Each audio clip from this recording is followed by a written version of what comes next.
You're 5.4 3 days ago. You lost 400 MMR. Uh-oh. Terrence, huh?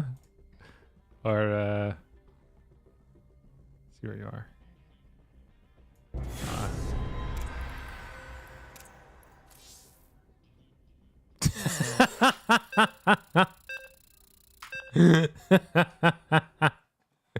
I'm not sure if your win rate showed or my face was blocking it. Dude, that's crazy. No shot. Did it show on the screen? 21% win rate. That is as bad as my TVT once was. I think I had like legit at my lowest I had like 20% TVT win rate. Crazy. Oh my god, 21%. To be fair, the matchup is so hard. I was playing some Zerg this morning. And I played against a guy, and I went for a roach rush of like I think it was 18 workers. And he opened with CC first, didn't scout it. Oh crap! I forgot to build my overlord. It's okay. We'll go 13 pool. He didn't scout it and went triple CC after CC first, and then he held it without taking really any damage whatsoever. He freaking owned me. I was like, what the hell is this? And then at some point, like sometimes I'll be playing a game and I'll scout like a Terran's fort base and then it's their 6th. It's like, I'm not even, I wish I was lying, but I'm not. It is crazy how fast they expand. It's actually insane. And the thing is, once they're there, it doesn't even feel that, like, I can still win fights most of the time. Microbio actually helps a lot as well. But against mech players, I struggle so much more than before. Against bio, I feel like, I don't know. The carapace upgrades being cheap kind of helps as well. I feel like against bio, I have some stuff. The CC is so strong. It is so damn strong, the command center. It is shocking. It actually is shocking to me.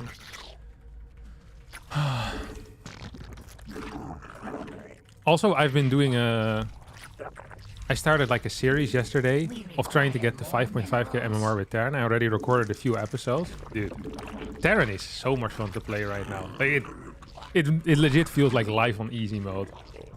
Everything is a build order because your CC is so cheap. That it feels mental. It actually does feel mental. I don't know if I can save this.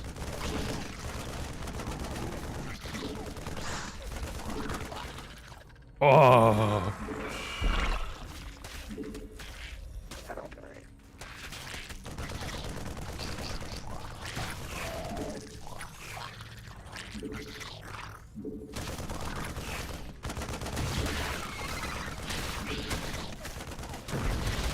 Okay. This was really good, surely. It's a factory.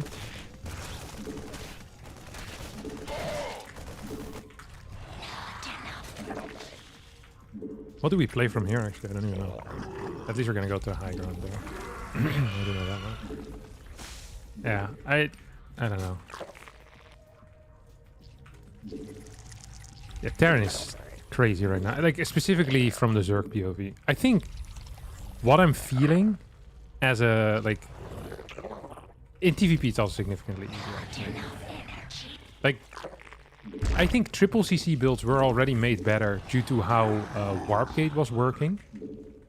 But now, because the CC is so cheap, I think triple CC builds are really freaking strong. Like, really, really strong.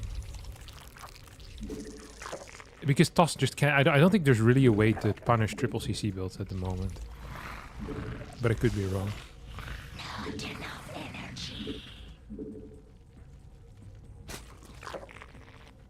At least I don't know the way on how to punish that. We'll go for something like this.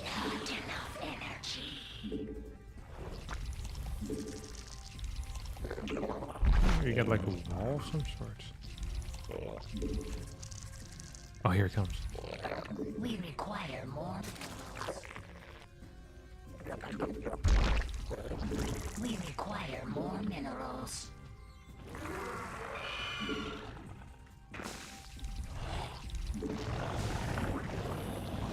He's gonna go up here or no?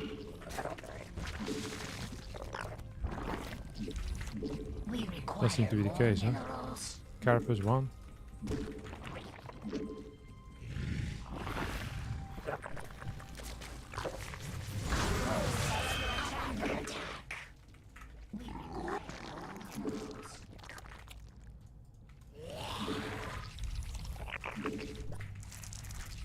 I got some links.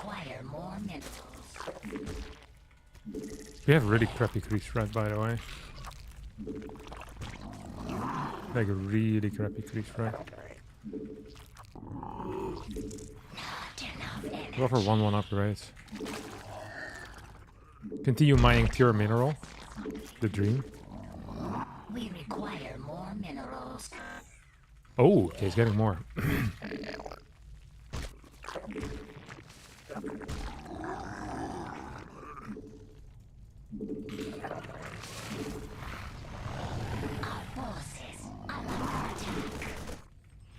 Yeah.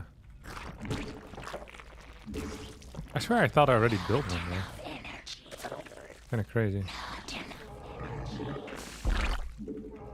I got a baling nest. More links as well. It's actually always important to do. And then we'll go for a lair. I swear to God, if this guy goes for a halberd, I'm gonna freak out. Oh. I quite expected that, to be honest.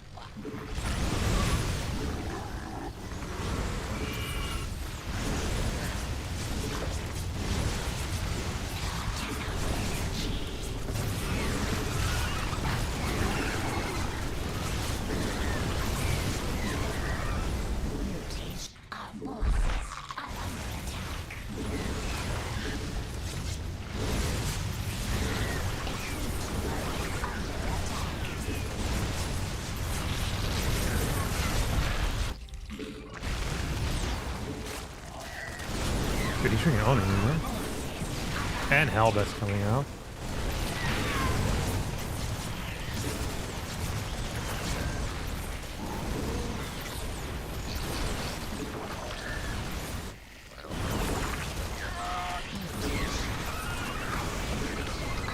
Yikes. This is of 2 days, isn't it?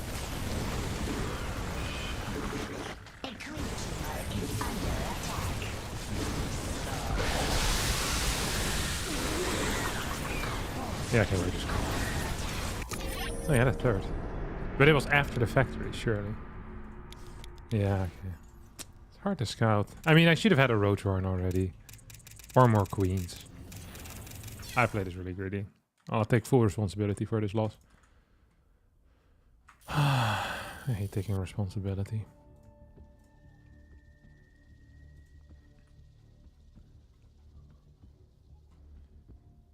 Okay.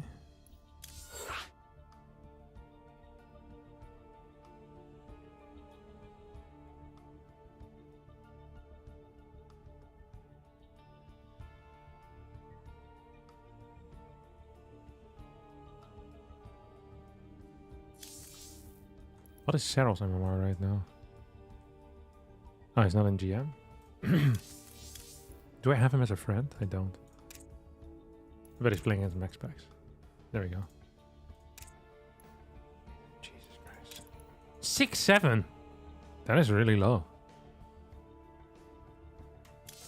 Whoa. Dude, Cyril blows. What the hell? Well, it doesn't blow, but... Where's all the other Zergs, like Lambo and stuff, and E-Laser? Did they stop playing after the patch again? Yeah, like, this is too much. You gotta go where the Lambo is. 6-5. 2 days. I think he plays on the barcode now. Wouldn't surprise me. At all.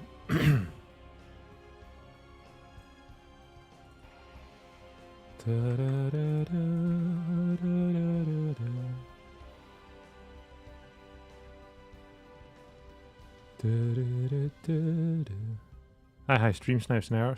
No. We're here for the Shopify Rebellion Sundays. What is Sarah up to? Oh, he's playing as well. Probably against Max Packs. Probably getting cooked by Max Packs, isn't he? Max Packs pretty good at the game. Larva buff. I remember playing this guy a while ago.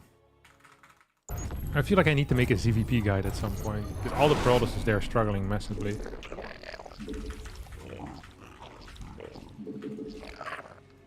We require more minerals. We require more minerals. We require more minerals.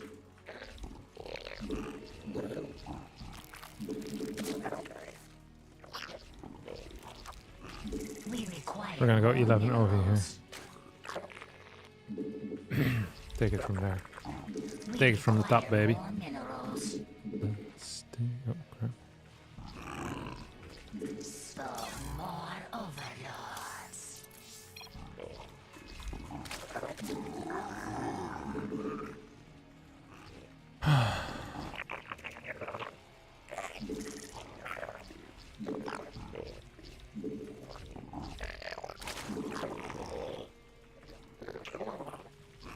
Oh, crap. I think that should have been a 15 head, shouldn't it have been? I really think it should have been.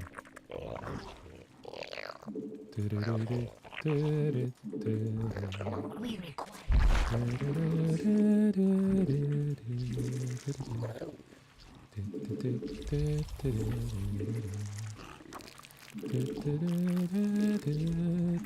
Oh, he's really late here with this scout. Taking the hobbits to Isengard. we require more minerals.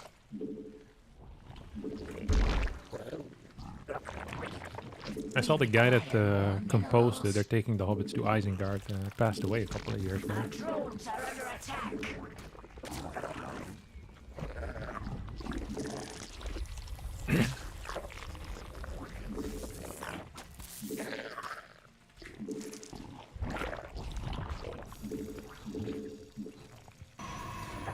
Okay. This guy's annoying as hell for being 4.8k MMR. Sometimes you have these, I don't want to call them low-level players, because they're obviously good, but like these lower-level players. And they have like this one thing they're very good at. Honestly, if I were to put skill points and stuff, I don't think I'd ever put it in worker harassment. It's just not worth it. As in, it is worth it, but it's not like... I'd rather put my skill points elsewhere. Absolutely rather put it elsewhere. Okay, this guy's gonna go out. Oh, that's a beautiful timing.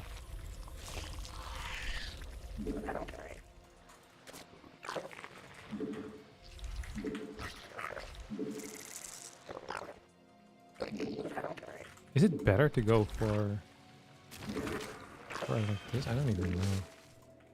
What's he doing? I didn't see if he's popping up. Is he really late, or am I going crazy? We require more minerals. I don't know if he's actually going with something. Ovi? Oh, there we We go. require more minerals. I think he's playing something interesting at least. We require more minerals. Not enough energy. Getting queens We feels require really more freaking weird. minerals. I know it's probably accurate, but it just feels weird. I don't think I can do double injects, to be honest.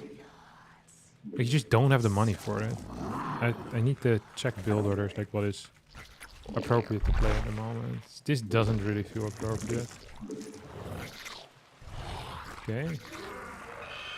I want to know if this is a stalker or not. If that's a stalker, then we probably want to make some plays here. Metamorphosis complete. Not enough energy.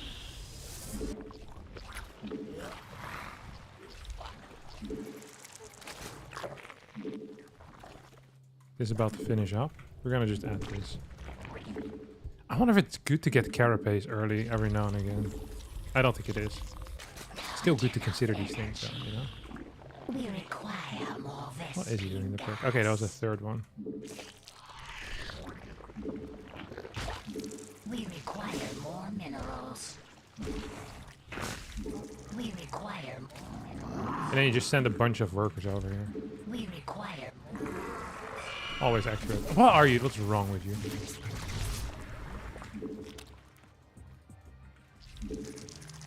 Probably a lot. not enough energy. Big protals.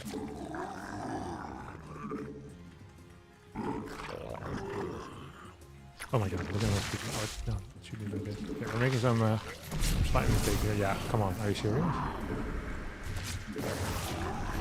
There's no way this guy was serious. Gonna add a Rotorn into the mix too. Feels a bit awkward. I'm gonna have to admit it. Not enough energy. We must place that on creep. Ignited is under attack. Not enough energy. Not enough energy. I really want to scout though what he's up to. Did he just go sing a double oracle? Come on, buddy, what are we doing here? Weird stuff. I do not enjoy the way that he's playing one bit.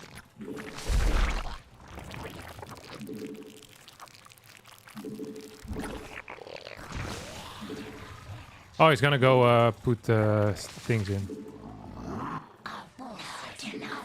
Oh, he's playing pure Stalker. This is one of the worst ways to play right now in my mind. I wish you could cancel my Rotorn. I guess taking the forward base is better as the third, so you can take this as your fourth. Then have like crazy eco. Yeah, whatever, we're just gonna go baiting this stuff here. Complete. We just need a little bit of vision out on the map. Not enough energy.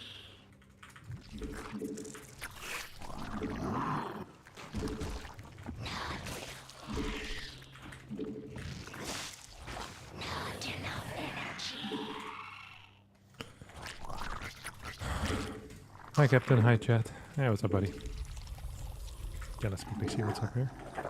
Not enough energy. Built a lot of links for no real reason, I just realized. Should have all been drones. Not enough energy. Thank you, Ankal, for the Twitch Prime subscription. Very kind of you. Tip, tip, tip, tip. Maybe one more queen in the mix?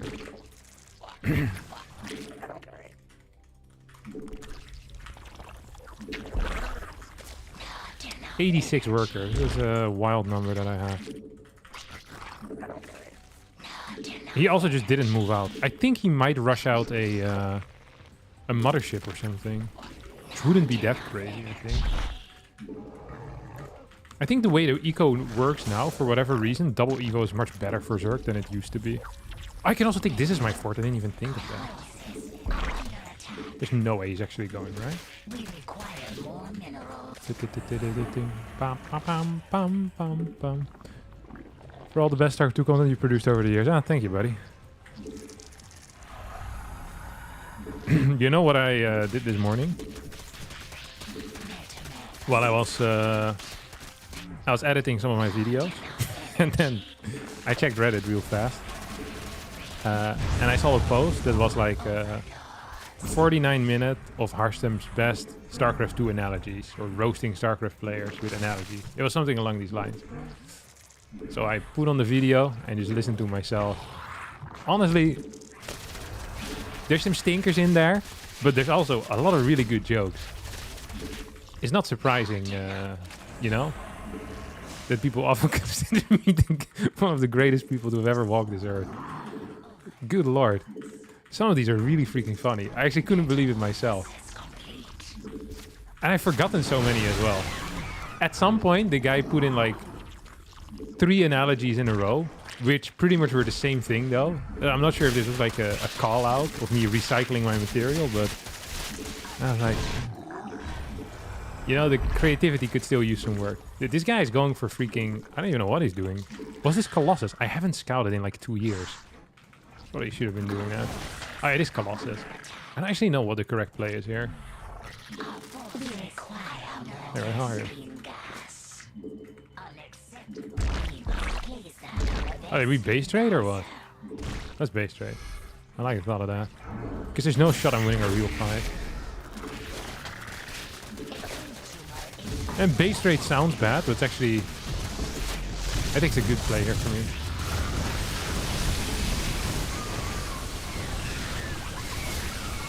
I killed this, that would also be safe.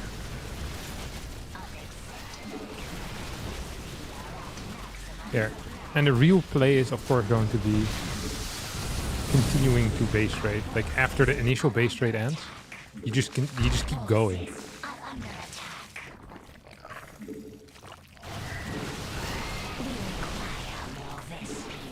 Most people don't realize that that is really what you're supposed to be doing. That's what we're gonna try as well.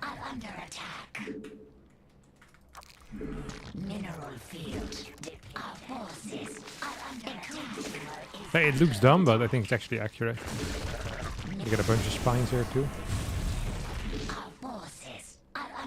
And get a bunch of hydras out here so we can get lurkers out.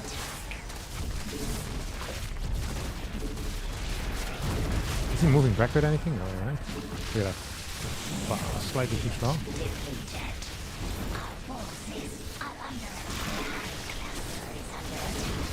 Got him. Oh, I wish those were somewhere else.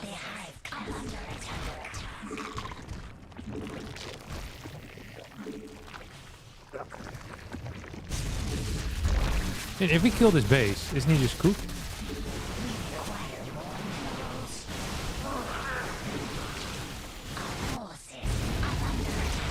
Does he have TTs, or why am I feeling like I'm losing stuff? Come on, don't read. Ah, no GG. Yeah, whenever you fight an army that you can't fight, you just always base trade. It's always the future. It's always correct. That's good. Okay, 1651. First match starts 9 minutes from now.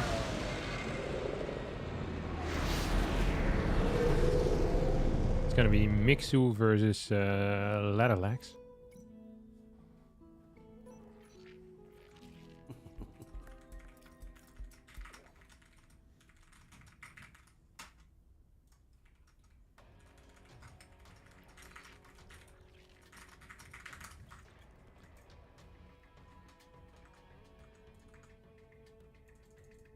Reminds me of Dark versus Creator at Katowice. I don't remember that at all. Isn't the last Katowice legit like 4 years ago? Or 3 years ago? What other matches are on the docket today? I'm glad that you asked. We have Elaser versus Nightmare. And that's going to be Elaser's third match. So, potential for a promotion. And then we also have Max Specs versus Lambo in the Category A match, or Division A. So I think no matter what, it's going to be good. It's actually going to be good matches today. If we don't get good matches, I will push someone off a cliff. But I'm not worried about having to do that. And having to look for cliffs. A lot of cliffs in the Netherlands. Yeah, I think it's going to be good matches. Maybe even some of the best. You're everywhere? What's up, Bushmaster 500? Why do I recognize your name?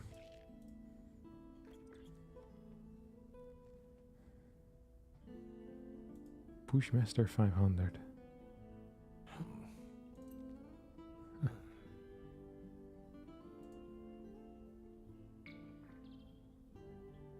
Hate to see it.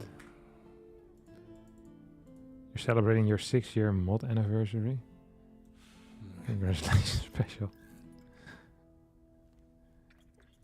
Proud of you, bud.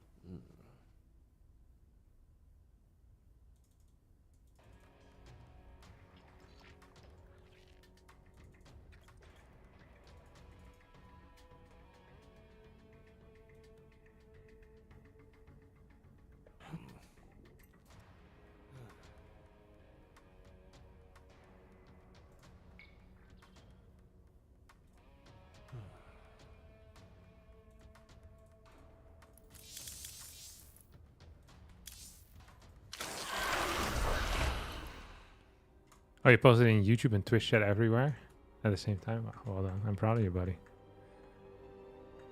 I don't know where my YouTube chat went, though. Oh, there we go. You'll love to see it. All right.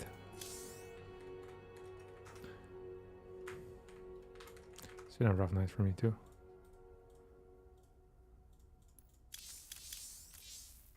You know, I'm kind of tempted to play a really fast ladder game still. But I only have 6 minutes left. Okay, let's go. No, actually, it's almost impossible nowadays to do a ladder game in 6 minutes. Instead, what we can do is we can talk about how everyone's weekend was and how much you're looking forward to going back into the office tomorrow. On a scale from 1 to 12, give me a number.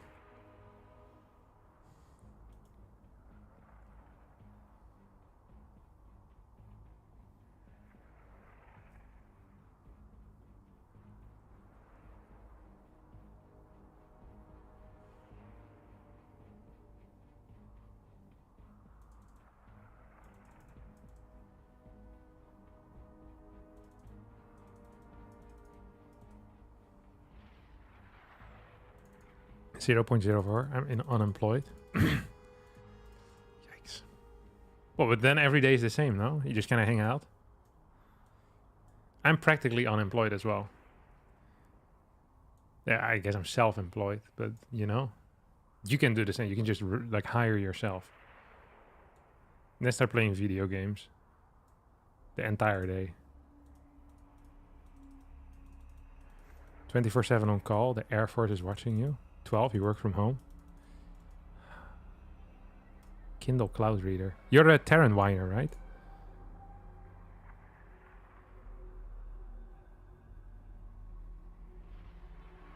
Or like you're a Terran player that likes to...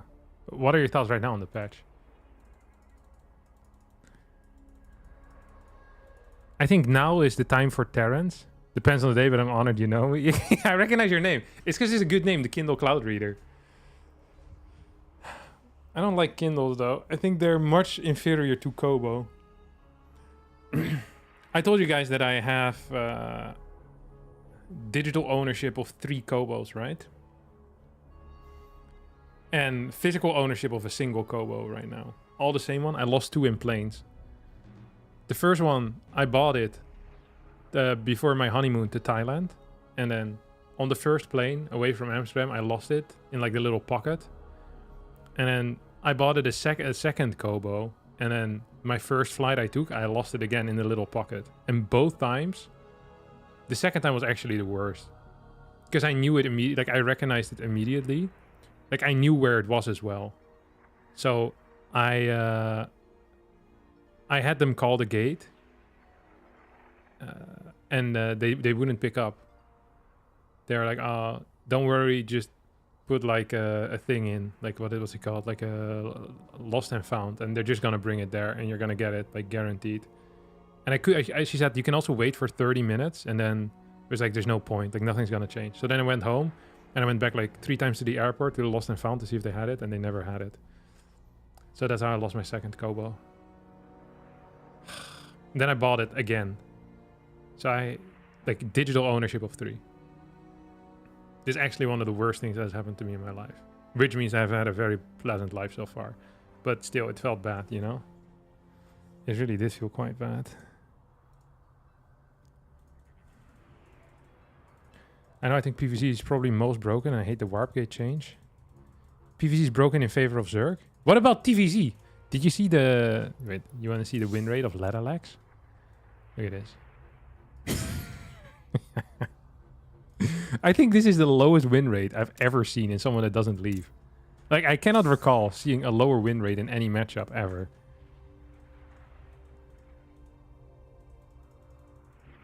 Was listening to Martin Garrix and Maddox yesterday. Great sets. Do you live stream your biking competitions? I don't do any competitions, but sometimes I stream the Swift races. I guess that's kind of like a competition.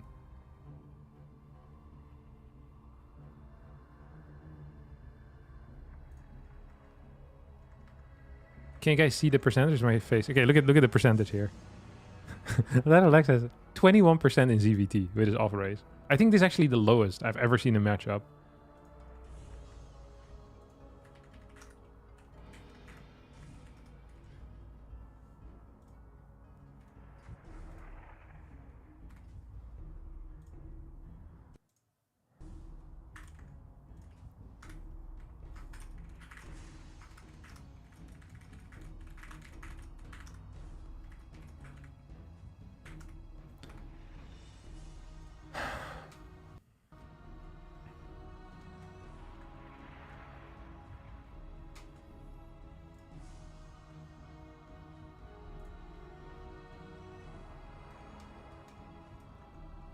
That is so freaking low. 21%.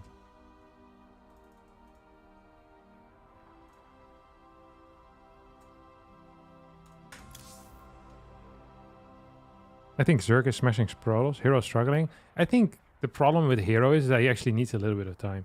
Wait, where the hell is Mixu?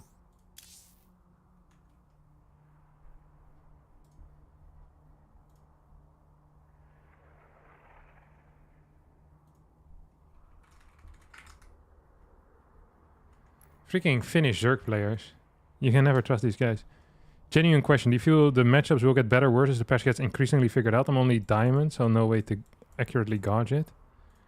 Gouge it? Gouge. Gouge. I think... honestly, I think it's... compared to the 12 worker, so it's going to be different builds, but I think the game plays out just a bit worse on 8 worker. Like, I don't know why it is. It just feels a bit worse to play. And I... okay. I also think that the warp gate cost is actually not that great. I think it just removes a lot of builds. You know what I would almost rather have? Is that they keep the warp gate gateways change as is, but they remove the cost away from it. Like, in the current balance, I don't actually think it would make Protoss too strong. I actually don't think it would. Because TOS is really weak right now, I think, in at least PvZ. And PvT, I'm still not entirely sure. I think the problem in PvT always is that the moment TOS stabilizes in the mid game, TOS can build like 4 Nexi at the same time. And there's no reason for Terran to ever move out on the map. Which is just a serious issue. And I feel like the incentive of moving out has been removed even more because CCs got cheaper. So the Terran win condition of getting to late game has been pulled up. So I don't know. I just feel like there's... yeah, I think overall there's been a negative patch. Like, slightly positive because there's changes and I like changes, but negative in outcome, you know? So I would want more changes, but not those changes. That's my feeling. If Sarah beats Clem one more time, CCs will be 200 minerals. Everyone hates Widowmine, so it's going to be this way.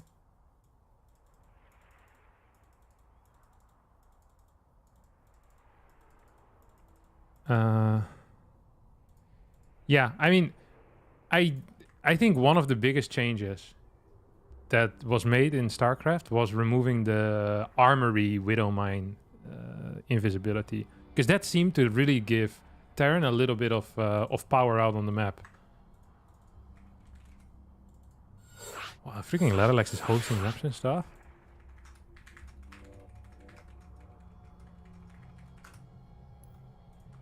So yeah, I don't know. That's just the general vibe that I have. I don't know if it's accurate or wrong. It's just how I feel. And you guys, you know, all my emotions are valid. You know, it's also valid. Is this tournament invite only? Yeah. It is invite only.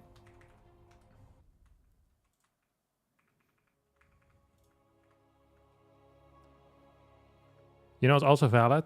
The Shopify Rebellion Sunday number 8. As today, my dear friends, we're live with Mixu versus Ladderlex as our first match. Our first best of 5. Division C. $50 on the line for the winner. $0 on the line for the loser. That means that winning is the only thing that matters. And losing would be an enormous error. A mistake that you wouldn't be capable of overcoming. I'm very curious to see what both players have in store for us. Mixu, of course, a Zerg player. So has naturally gained about 200 MMR over the course of the past 2 months. Ladderlex, a Protoss player, so must have lost at least a little bit. So he goes for a straight-up scout. I'm very curious what his plan is going to be. So I think there's a couple of types of games right now, or a couple of types of styles that we see out of Protoss players. I'll write them down. One, some of that old school. So that's like Blinkstalker, into High Templar, into blah-de-blah. Like just pretty much the same as before, but it's just worse. Then 2, you have the Airtos boys. Airtles also sucks. Like, this is terrible.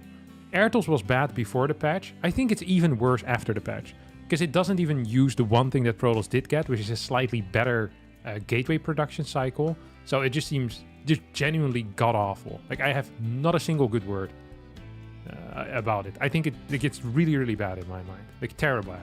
It's just freaking awful. I would not recommend this to anyone. Then 3 is the new school. New school Sentry. The French PvZ, so to say. This is what people used to play in Heart of the Swarm, and I've seen some signs of this making a comeback. There's a couple of players that are playing this very consistently, off of 2 or 3 bases, and being very, very strong with it. I don't know if Ladderlex is a fan. I personally have more faith in the French PvZ than I have in any other PvZ at this moment. I don't think there's anything that any of the other PvZs has that is better. We saw an 18 Nexus, 18 core coming out of Ladderlex. And let's take a look at how much gas he's mining. He's mining just the kind of the minimal amount of gas, I think. This looks fine to me. He's gonna rally into this one now. It's also, I'm okay with this. Oh, he's pulling into gas. Okay, it's gonna be a fast Stargate here. I'll take a look at that timing here. Must be cutting some stuff. It's gonna be a 245 on the Stargate. Yeah, it could be better, could be worse. Metabolic boost comes out of Mixu. The probe scouts wants to see whether anything is pissing off out of this base, of course. That is very important.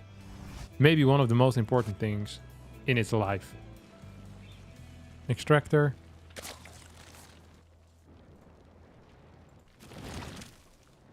Two queens popping out, and we're gonna double inject. No, single inject, and then a creep tumor in the main base. You love to see it. Drone is a little bit late here for that hatchery. We're floating 420 minerals before it goes down. That's a mistake. So we see a Stargate coming out of our good friend. So it's gonna be Oracle with a Stalker. This thing in the wall. And he's gonna rally to kill this thing. Mixu is immediately... He realizes, look at this. You don't see this with the gateway, because this thing is kind of like a view blocker as well. Cannot see past it. So... the entire plan here for Ladderlex is to snipe the Overlord with the Oracle and the Stalker. The problem for Ladderlex is that he's not going to be capable of doing that, because there's not going to be an Overlord to kill anymore. So Mixu winning the first battle, not necessarily winning the war, but it's a good start. And in Dutch we say, a good start is half of the work. No. Yeah, it is. That's actually what we say. And we also say, a well-prepared man counts for 2. Which is pretty much the same thing, just slightly different.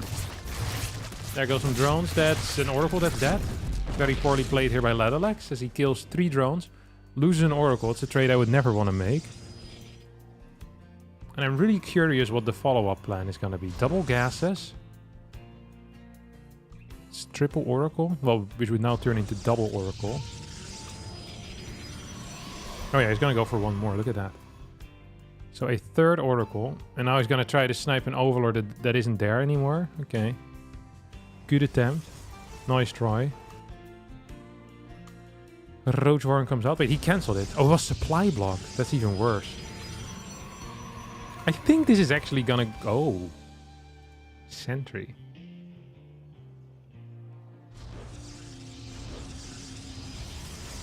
And extra gateways. Okay. No Spore, by the way, here. No Spore in the main, dude. Mixu's playing with fire. He killed that first Oracle, and he was like, you know what? I don't need this stuff anymore. Mixu scouts the sentries as well, so I'm expecting at least 2 Roaches to be built at like 66 drones. Just so you can build some Ravagers if you need to. Fort Base should be coming down right now as well. The Lings are moving around. It's going to be Stalker, Sentry plus Oracle. This is a terrible fight out of Mixu. I do not understand why he thought that was a good idea. Because it was so... obviously such a bad fight. Obviously such a bad fight. There's no fort here for Ladderlex. Could still add it in, of course. He's going to move onto the map here. 3 sentries, 8 stalkers. and a probe that just died. So, not the greatest start. Mixu losing a couple of links for free here for no real reason.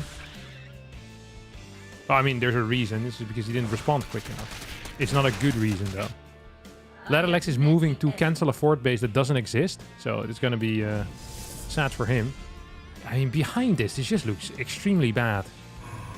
I do not like this build. I give this build 0 stars. Actually, I'll give it 1 star because that's the minimum. Like, there's no tech behind this.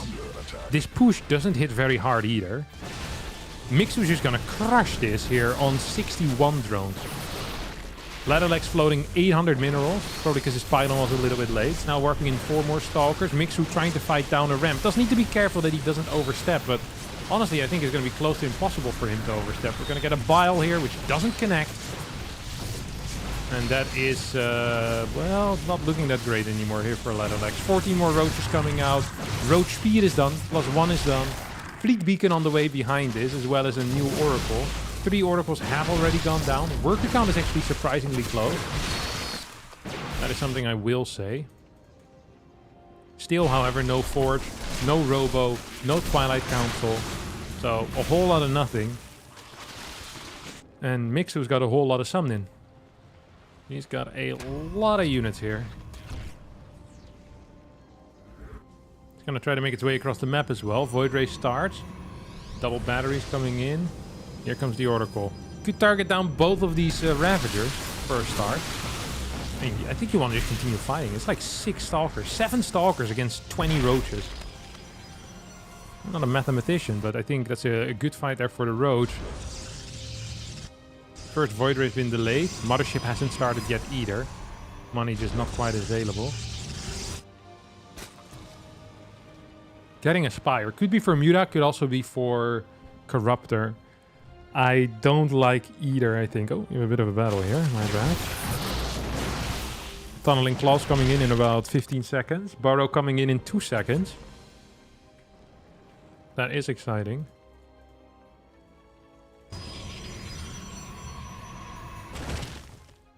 And here we go. Big attack. With the roaches that are borrowed. Into the natural. Let's see. Is Ladderlex paying attention? First person view. He is not paying attention. He's just gonna straight up die. It takes so long to clear roaches. He doesn't have consistent anything. Roach is now unborrowed. It's not all the roaches, I assume. There's a couple. There's none to the main yet. I mean, this is gonna cost Ladderlex like 20 probes at least, maybe 30 probes, and the follow-up. It doesn't really even matter what it's going to be. Could be Mutas, could be Corruptors. Ooh, this Nexus is gonna get cleared here. I mean, Ladderlex might just die. Like, he just doesn't have the units to fight this straight up. So he would have died against a straight up attack. He also dies when they borrow. He also dies if these roaches would now start circle jerking. It doesn't really matter. We're gonna get another right click here on the Nexus. It just doesn't matter. These roaches could spend the next 25 seconds borrowing and unborrowing. It wouldn't impact the outcome of this game. As GG gets called, and Mixu takes map number 1. An epic first game.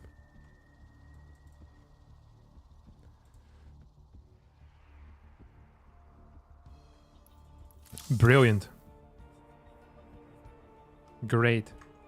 Everything we've ever wanted in a game of StarCraft 2. This had it. Oh, tired. I don't even know why I'm tired. Rorschach.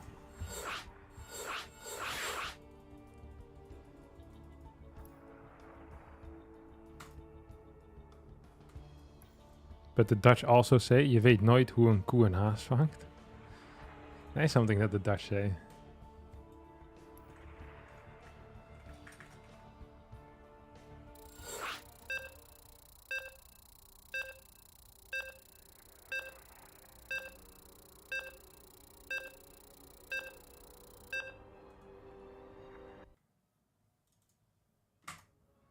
Alright, game 2.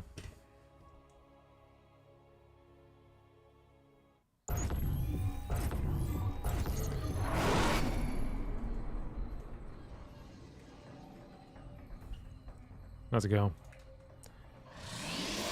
Did they completely kill Warpins to reinforce? No, Warpins are as good as before. And even better in a lot of situations due to you being capable of warping them in at pylons. So if this is old economy, I think the current gate, warp gate stuff would be a huge buff for Protoss, but it's not old economy, so it's not the case. All right. Let's see what we're gonna do here. I was gonna do the wall. Gate, cyber, down here. You have a full wall pretty much. Overlord. Extractor trick. See what our good friend Mixu is up to. Setting some camera hotkeys. Watching Mixu is kind of relaxing. He doesn't click so fast, does he? What's his APM? 500, never mind. Clicks pretty fast.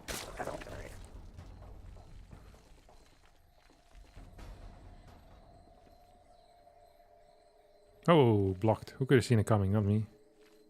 He's gonna have to build a 17 hatchery. This is really bad. The 17 hatchery is showing that you made a mistake. Because 17 hatch is not good against anything. You either want 15 hatch or 16 hatch. 17 hatch is simply too late.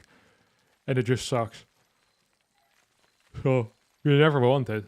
Like in a million years. It's just the way of the world. Ooh, gas first.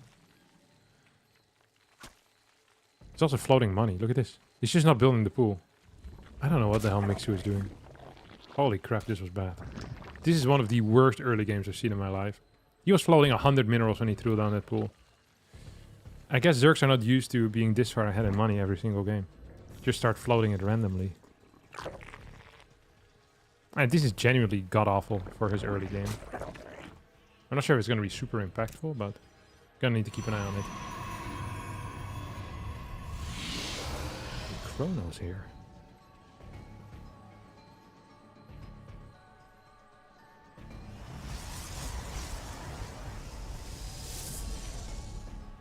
No second gas? What the hell is this?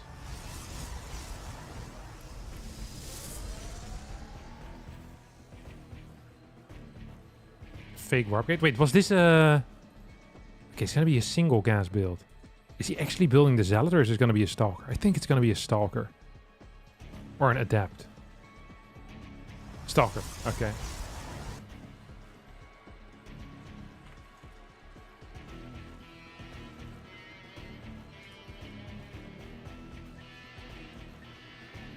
He shouldn't keep this thing in here.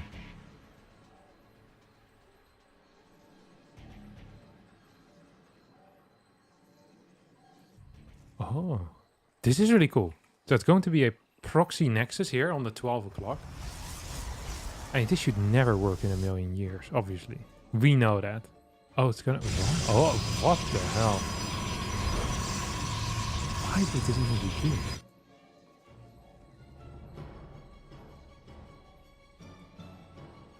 It's gonna be pure Zealot attack. Ah. But he won't... He doesn't have the gas to turn him into warp gates. Yeah, I was gonna say, he needs to mine some gas. Is he just gonna slow produce? He's gonna die to it. Like, both players are all-inning one another. So it's gonna be a Baneling all-in against 5-gate Zealot. What a ridiculous build order. Ridiculous. Okay, 6 Banelings on the way. He's seen it, or what? What's he do? Oh my good lord. How does he know? Huh? He's seen it. But how? I do not understand.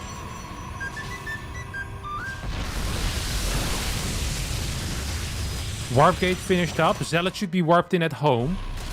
They're not. They're being warped in. Oh, they're being built here. What an awkward build order this is.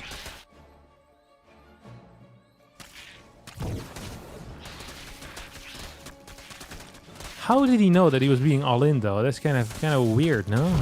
Kind of weird. These Zealots are not going to win the game. And Mixu is already killing 30 workers, which is going to be fairly impactful.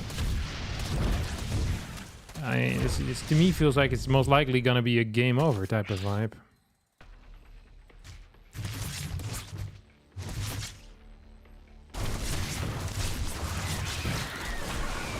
I cannot believe this was actually played. What a stupid but fun build order. Zealot Adept. Hoping that the other guy doesn't have a Roach Warren and then walking in here. Also hoping that the other guy doesn't have Lynx or Queens. Hoping that the other guy pretty much built no units in the first 4.5 minutes. I mean, this is unfair because this was a Baneling all-in. GG gets called. Mixu put himself on 2-0 and is on match point.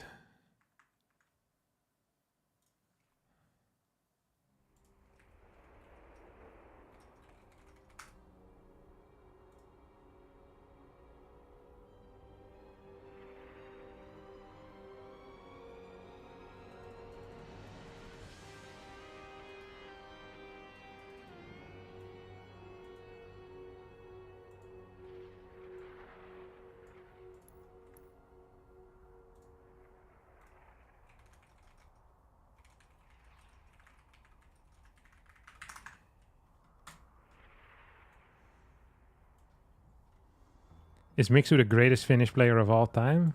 I think he's definitely top 3. Thank you, by the way, Jelly Simo for the Twitch Prime.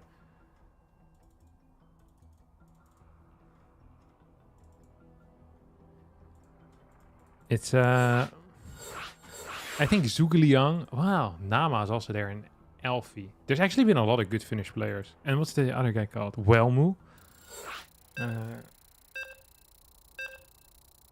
Fuser, of course. I don't actually know if I were to make it top 5. If Mixu would make it in my top 5 of all time for Finnish players.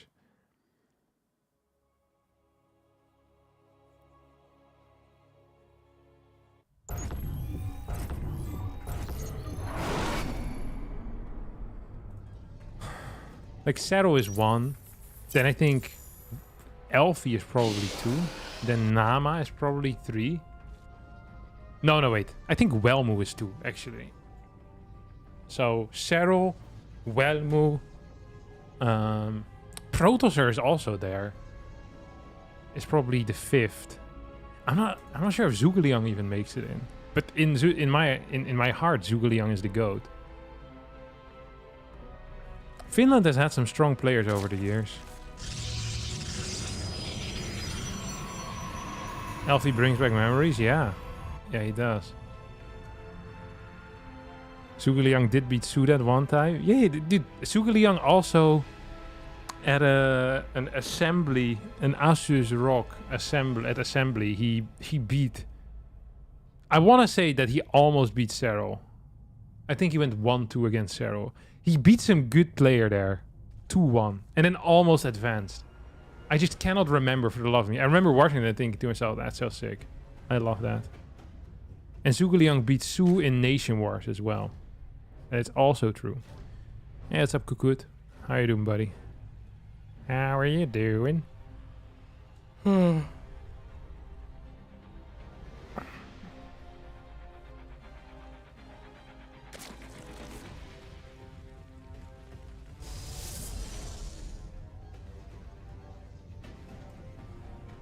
Double gas. Alright, I need to make the score, sorry.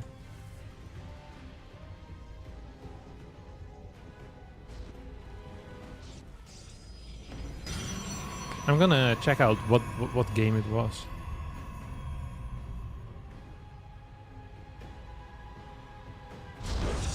I really enjoy these Sunday afternoon casts. Thanks for making this happen. Yeah, it's my pleasure, buddy.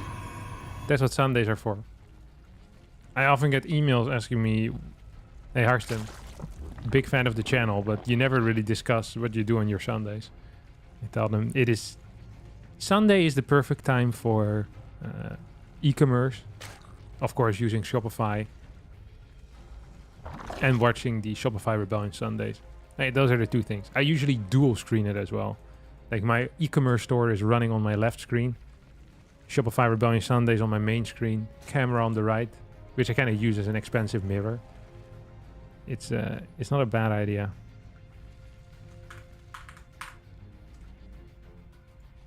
Let's see what Mixu's plans are going to be. It's going to be a Stargate first, which I appreciate. I always say I'd rather have a Stargate than not have a Stargate. But then again, that's not really how it works, because if you don't have a Stargate, you probably have something else, like a different type of tech. So, it's kind of a false comparison.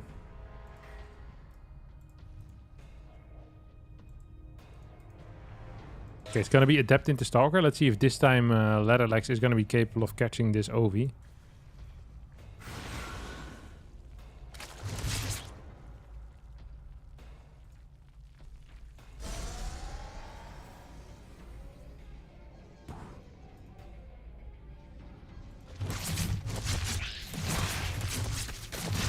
Ooh. Nice micro. Micros the drone in such a way that he doesn't lose it. Quick spore. 41 out of 40, so a bit of a supply block here for a good friend. How long have I been missing out on these due to being a YouTube rogue? 8 weeks. I think this is the 8th or the 9th week. I can't even remember. I'm not great at counting. But yeah, this is a staple for the Sunday.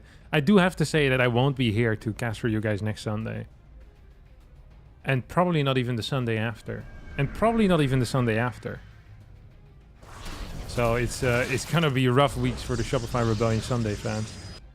But together we will come out of it stronger. Don't forget that. Do you agree that the balance isn't yet perfect with the 8 worker change? Yes. I agree. Personally, I believe they should change it to 7 to see if that would fix some things. Or maybe to... Okay, how about this? 8 workers and then a worker that is halfway done. But you can still cancel it if you want. And then you have a faster 50 minerals. So there's even more choices to be made.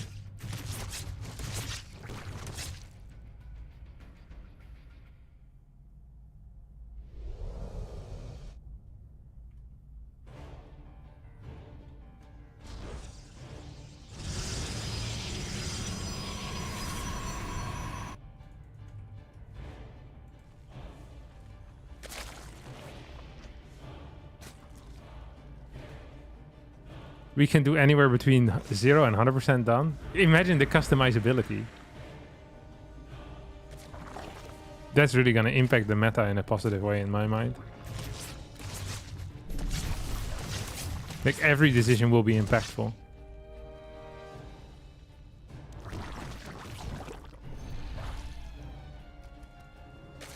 Ooh, look at that. Leatherlegs is going for a 6-gate.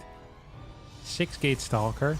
After opening up with 2 oracles. It's really important with these builds to not lose your oracles. He's done a phenomenal job at that. He's killed 5 drones and a bunch of other stuff. Oh no!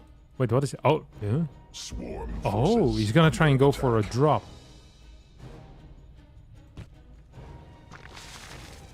That is kind of interesting actually. We have 1 gateway not doing anything. Gonna need to morph that. As the stalkers make their way to the other side. 13 stalkers are out. 7 links here in this Overlord. And these guys are knocking on the door. Let's see if Mixu is home. And if so, does he open? And how does he open? First of all, with a drop. Mixu says, I haven't ordered anything. Please go away. This is my property. I did not ask for this. Leatherlegs is unrelenting though. He's going to continue pushing in. 87 supply to 112. These stalkers need to make their way across the map as well. Currently, the roach count is 16 against 15 stalkers. Those are good numbers for the stalkers, but he does need to start trading. Glowery Constitution finishing up is going to be impactful. Missile attacks level 1 is going to be impactful here as well. Lynx, they are the tanks. And the roaches are here to deal the serious damage. But if you just run in without any links or any drones or anything to tank, then the stalker count sometimes can overwhelm you. And these fights tend to seriously snowball. This is a good battle though for Mixu with the Ravagers in the back. Queens moving forward as well. Glowery Constitution, we killed a lot of stalkers here. 13 roaches against 16 stalkers. Here come 5 more. Can we get these oracles to do something? Hell yeah we can. Hell yeah we can. Definitely helping out. Stalkers here on the bottom side. If this pylon dies, that could be the end of this push and thus the end of Leatherlegs. He's down 0-2 here on the Shopify Rebellion Sundays. And he's about to lose this probe and this pylon once more. We need a new probe over here. It's going to be from this base. 56 workers to 47. And Mixu realizes right now, it's like, hey, if I can just get +2, I win even harder. Run by across the map, which I think is kind of crazy, but it is what Mixu believes is best for him. You know, I'm just here to support him mentally. And not physically, actually. Just mentally.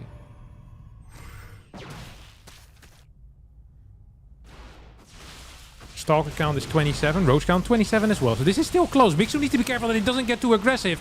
He walks past these Stalkers and then starts attacking them. Leatherleg's not paying attention. You get a bile into nothingness, but also 6 Stalkers being ascended into heaven. As the Ling run by does get stopped by a quick warp in. Mixu really needs to be more careful. This fight was... It ended up being okay, but this could have been terrible. Terrible. Super risky move out. Pure Stalker. Or, sorry, pure Roach against pure Stalker. The wrong side of the map. Like, supplies are pretty close. Honestly, if Leatherlegs manages to hit pre-Hydra, he has a chance. Especially if our good friend Mixu decides to defend this base. Mixu has a very poor worker count right now. The only thing we don't have here for Leatherlegs is +1. Okay, decent enough Blink Micro. Does not really get hit. Can we get a couple more fights? Infestation Pit going down already for this. Burrow as well. I think Infestation Pit might just be for Infestors, by the way. Not for the tech into Hive. Okay, 1 Roach goes down, 1 Stalker goes down. Oh, walks forward. Kills, I think, another Roach. Okay, 14 to 27 lost right now. We're going to keep an eye on those numbers. 14 Stalkers lost, 27 Roaches lost, 16 Stalkers lost, and 28 Roaches lost. 17 versus 31. Okay, this was good-ish. Good-ish. Not great. Quite a lot of time pressure here on Leatherlegs, who's also going into charge. Lurker then coming in behind this. Still feel like Mixu should be investing into the now rather than into the future. Because I'm not quite sure if there's going to be a future for him. Leatherlegs moves forward once more. Cleared a couple of these links. 166 supply to 138. Stalkers continue blinking back. Biles try and connect here with our Stalker force as well. And it's not looking good. Like, every second that goes by is just a great second for Mixu. Not for his remaining time lived on planet Earth, but for this game. Oh, there we go. A Ravager gets taken out. We get another attack. Okay, Leatherlegs. Decent enough micro. Let's see if we can do something. 2 Lurkers on the way. Stalker's moving forward. Roach dies. Roach dies. Roach dies. No. I love how confident Mixu is. He keeps sending out attacks that he doesn't really need to do. Like, if he just sees that his opponent has no upgrades, like, all you do is just sit back, relax, and win the game, I think. Without this Lurker, this actually would be kind of scary. There's like 40 Stalkers at this point. That's not a good army here that Mixu has. Okay, he's gonna lose 2, maybe even 3 Lurkers. Gonna lose all Lurkers. That was terrible. That was very poorly microed by Mixu. And now Leatherlegs is moving in.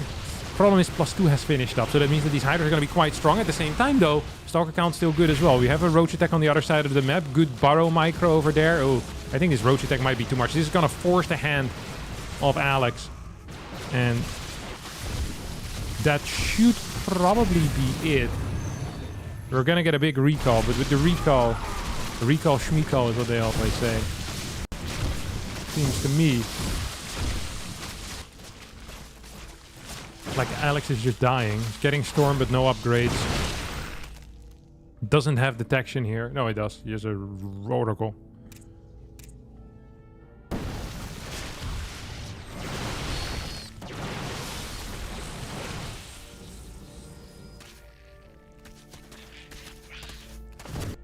"15 probes going down, I mean, is unplayable. Storm not being done is unplayable. 112 supply to 163. Probably unplayable as well. So just don't quite see how this is going to work for a good friend. Hive is on the way here too. As Mixu is going to be moving in and picking up this game. And with the game, the series as well. 3 on the side of the Zerg, 0 on the side of our Italian Protoss player. And that brings a swift end to our first match of the day. Mixu takes it, and we'll be seeing him back next time on the Shopify Rebellion Sundays.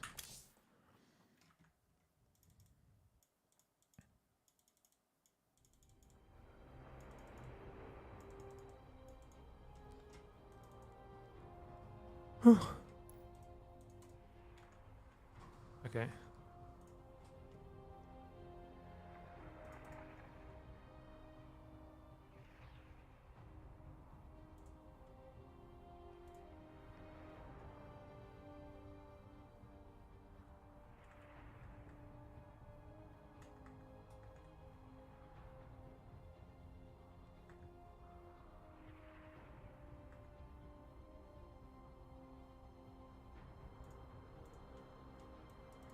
Okay, so we need the next match.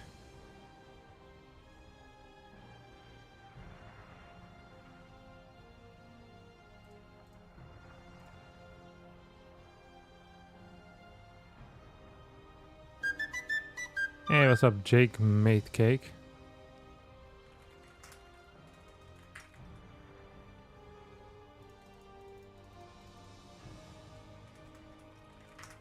Thank you for the Twitch Prime.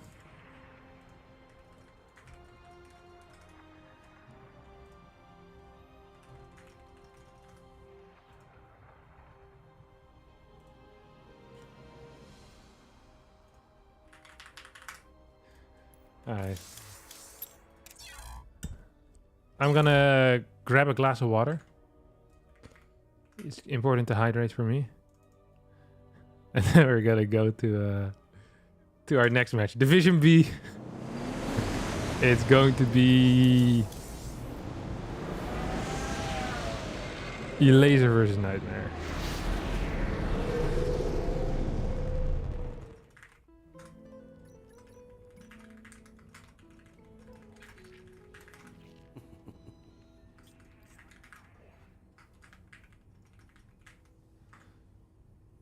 Oh, quickly actually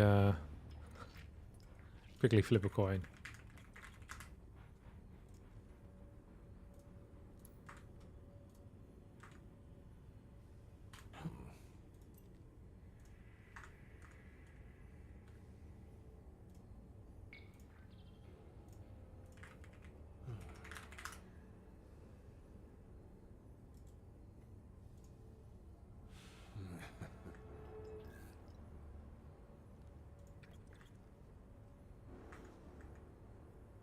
Okay, he wants heads. Doesn't everyone?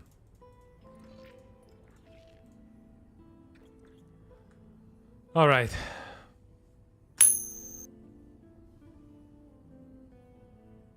Tails.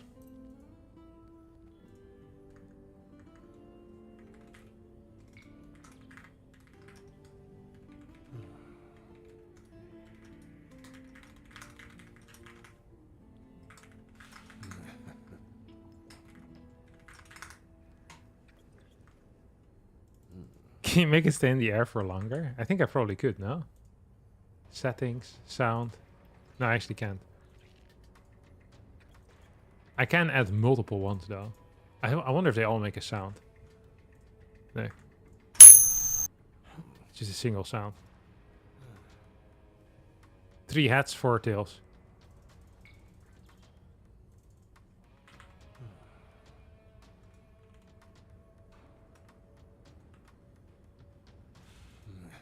Oh, 20 is the max.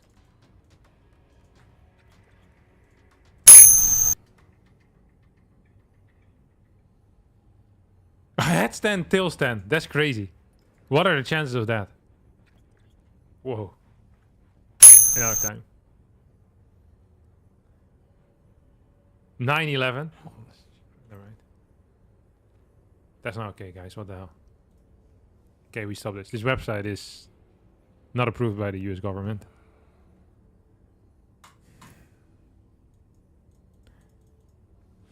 Okay, I'm gonna go to the toilet. I'll be right back.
There's some kid outside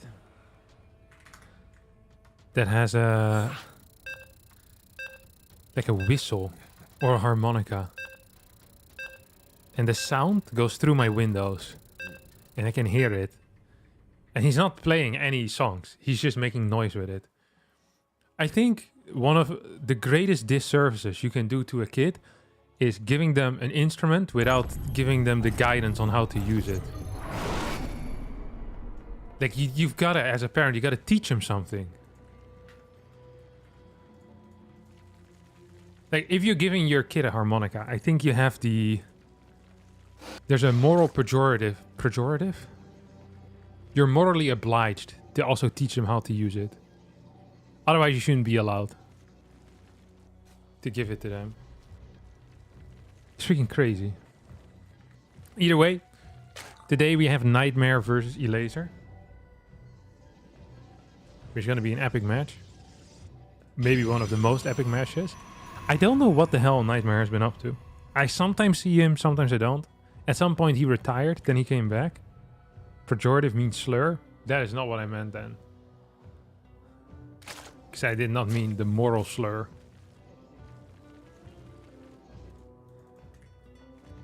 I meant a moral obligation. Okay, what are we gonna do here? Gateway. Moral imperative. There you go. Imperative. I knew there was a word that I was looking for that ended with if. Yeah. See, I was in the right direction, just the wrong, the wrong outcome. Hate to see it. Prerogative? I don't know what that means, but it also sounds right. Any opinion about the current storm? I think the current storm is fine.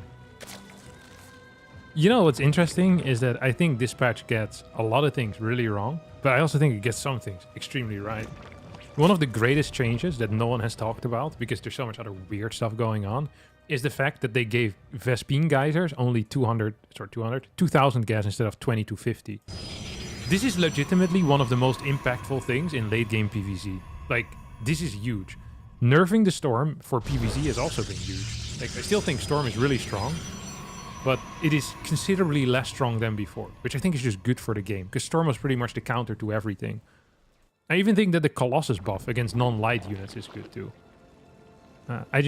I'm not a huge fan of the 8 worker start personally. I think it's a mistake. But I think there's a few things in there which I think are quite cool and would be even cooler if there was a 12 worker start. But of course, that is just my personal opinion.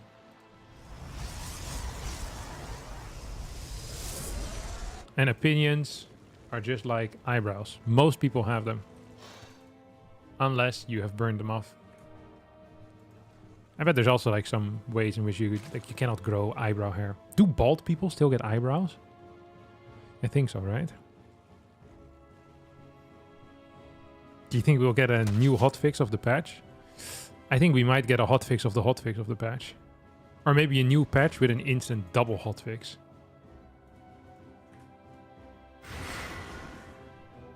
Or just a bug fix and then a hotfix of the bug fix. I think there's many ways you can go right now. And I think all of them are fine.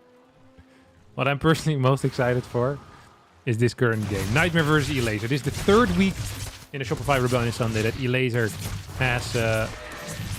has played. That means if he wins this, he's going to get promoted into the Division A match. Nightmare opens up with a Void Ray here. Pulse double depth. If we're going to see 4 games of Sky Toss, I am never inviting Nightmare to anything again. Like, if I ever go back to Korea, I'm going to invite everyone I know except for Nightmare, because he played Sky Toss here. I will send him a message though and explain to him why he won't be invited anymore. I think it's important to tell people why they've been uninvited to any future social events. Okay, it's gonna be Void Ray into Oracle. I'm okay with this. I thought he was actually gonna play like... If he builds a second Void Ray, I'm never meeting him again.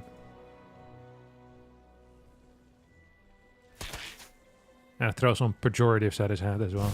Oh, Void Ray. She killed 2 of... Oh no! Overlords, mate. 2 Overlords here, 1 Overlord here. That brings us to a grand total of 3. These adepts are completely out of position. Hello, hello, hello. We need something back here. Oh, this could be bait. This is the bait that we've been wanting. He's baiting him inside.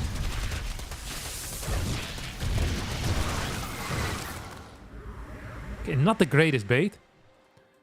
I mean, the bait worked well, but the follow-up wasn't there. This felt a little bit like noodling with sharks. Do you guys know what noodling is? This is like a redneck sport.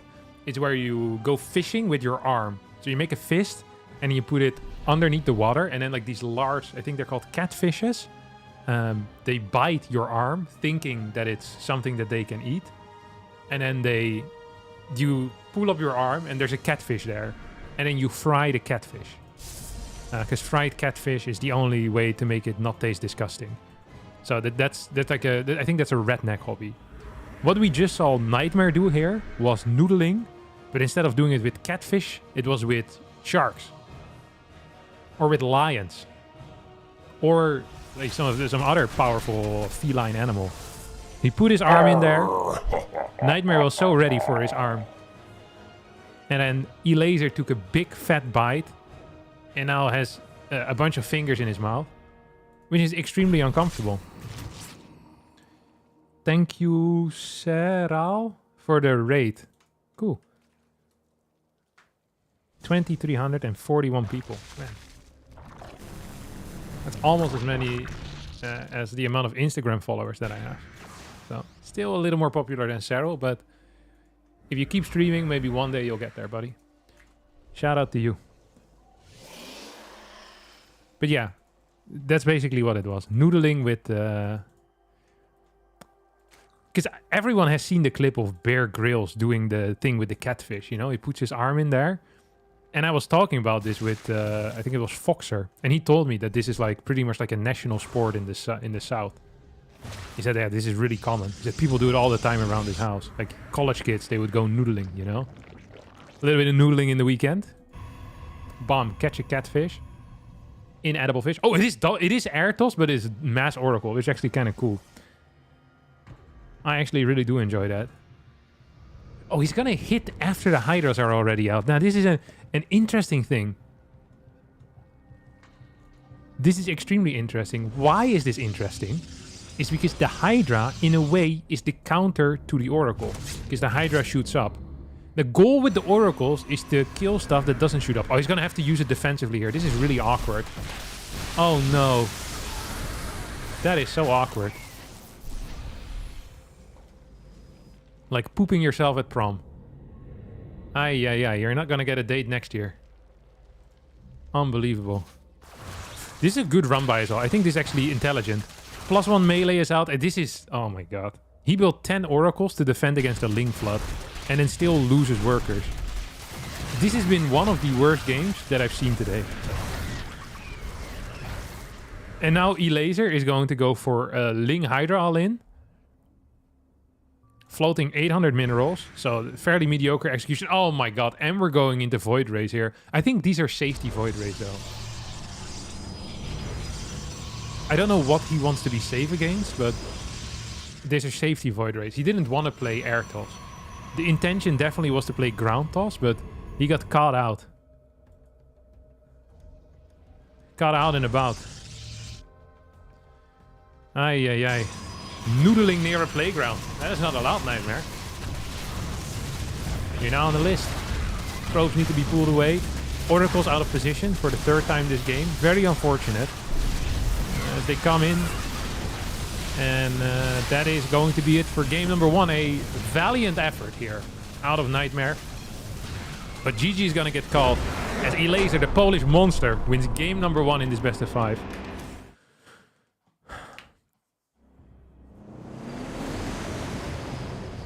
This is what Hero did versus Rogue, more or less. Yeah, it's true. I like that Nightmare is immediately watching the replay. What went wrong? Can you guys see that? Look at that. I expanded it.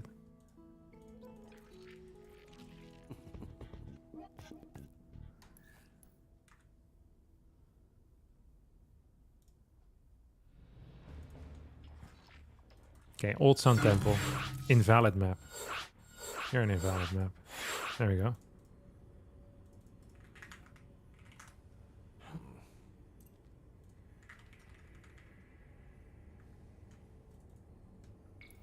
Oh, I quit. I hit the quit button accidentally.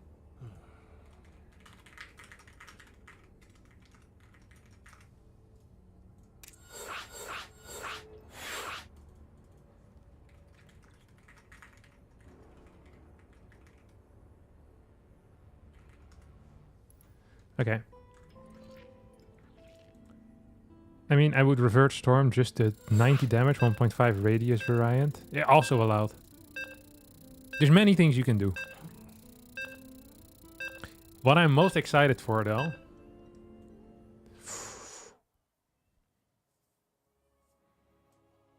Okay, actually, at the start of this game, for the people that just came from Cyril's stream, we always play a quick game of heads or tails. So before we go here into game number 2, I want all of you to write either heads or tails in the chat, and then we flip 20 coins and see who wins, okay? So heads if you think heads will win, tails if you think tails will win.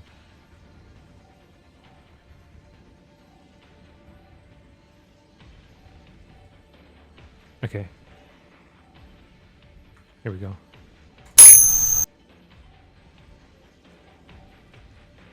$12-8. Heads won.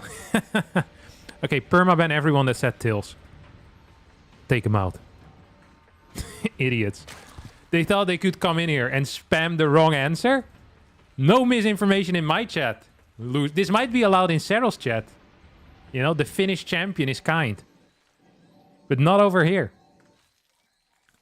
Nice try. Okay. 16 hatch coming out. And it's going to be right in the natural. That's beautiful. It's going to be a scout first, though. That is less beautiful. That is significantly less beautiful for Elaser.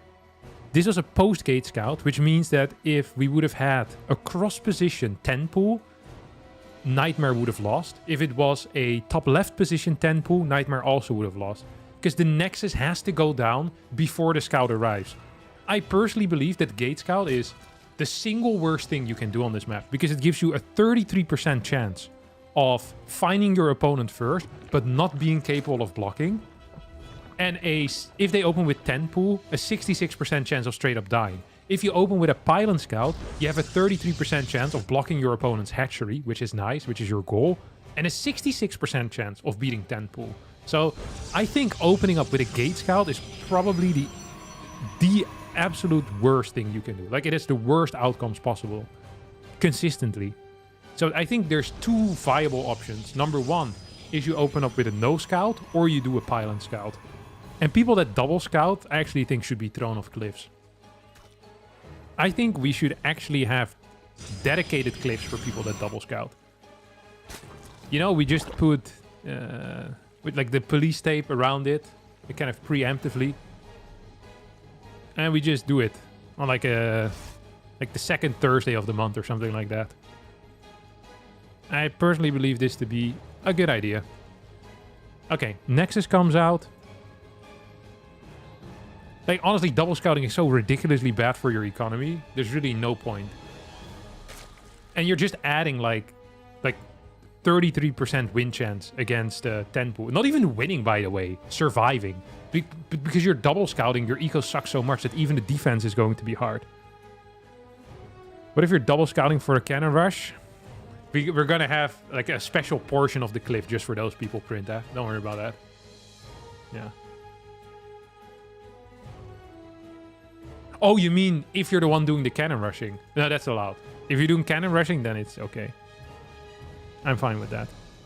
No, I thought you meant people that are playing against you. No, but if you're cannon rushing, you can do what you want. You have what we call a hall pass. You can get away with it. What's going on? The auto mod is going wild. Yeah, you're using a banned word. You got auto modded for typing one French word. Yeah, the French language is not allowed in my stream. And also the word French is not allowed in my stream because we don't use slurs.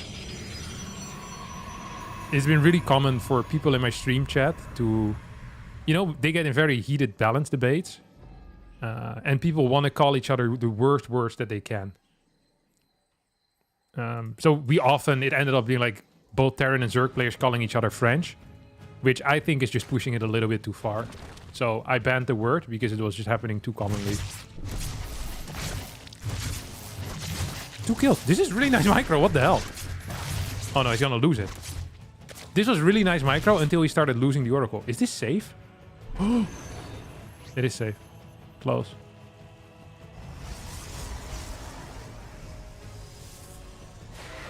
Three drone kills. That's nice. He has his warp gate done. That's also nice. Burrow?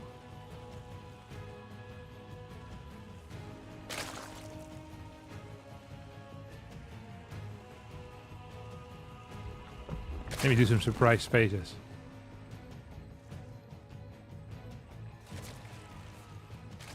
I don't get this. What the hell is he doing?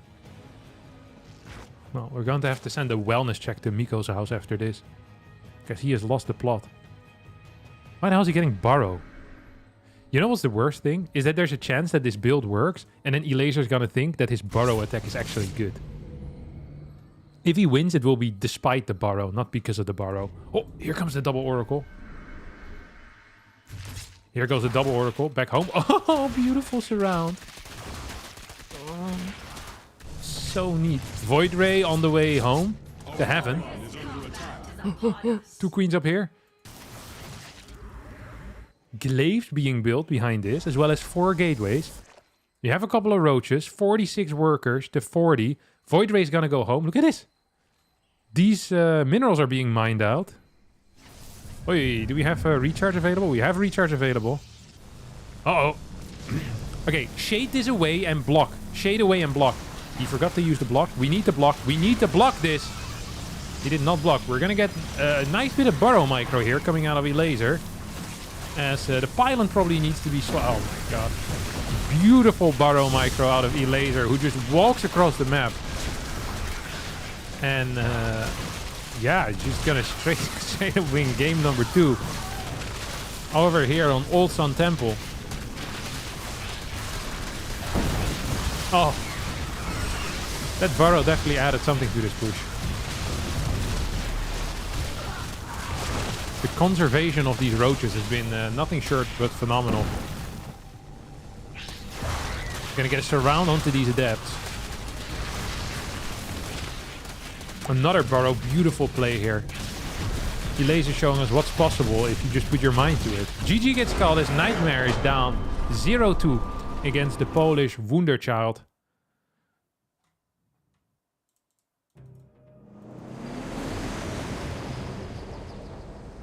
It fills me with joy seeing a Proto struggle like this. Yeah, I've heard this before. That is kind of crazy. I'm gonna have to message both MaxPax and Lambo.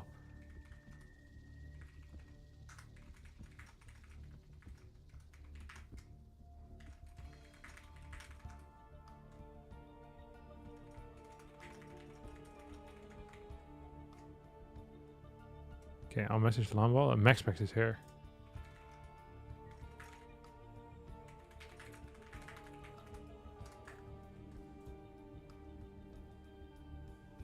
MaxPax went 1-1 with Serral today. MaxPax also went 0-3 against Serral last Friday. So it's one of these things where it's hard to say how powerful he is.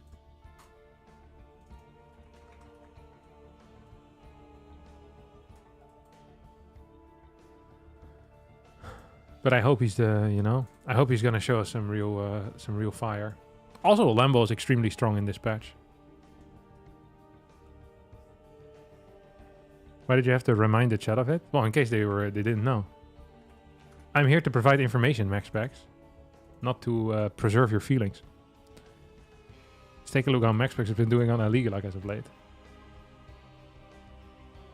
That's relatively stable. A small dip. PVZ still his strongest matchup. Slightly above his PVT. He's the second best versus Zerg player in the world. I think just behind Clem. Oh, yeah, Clem is the best.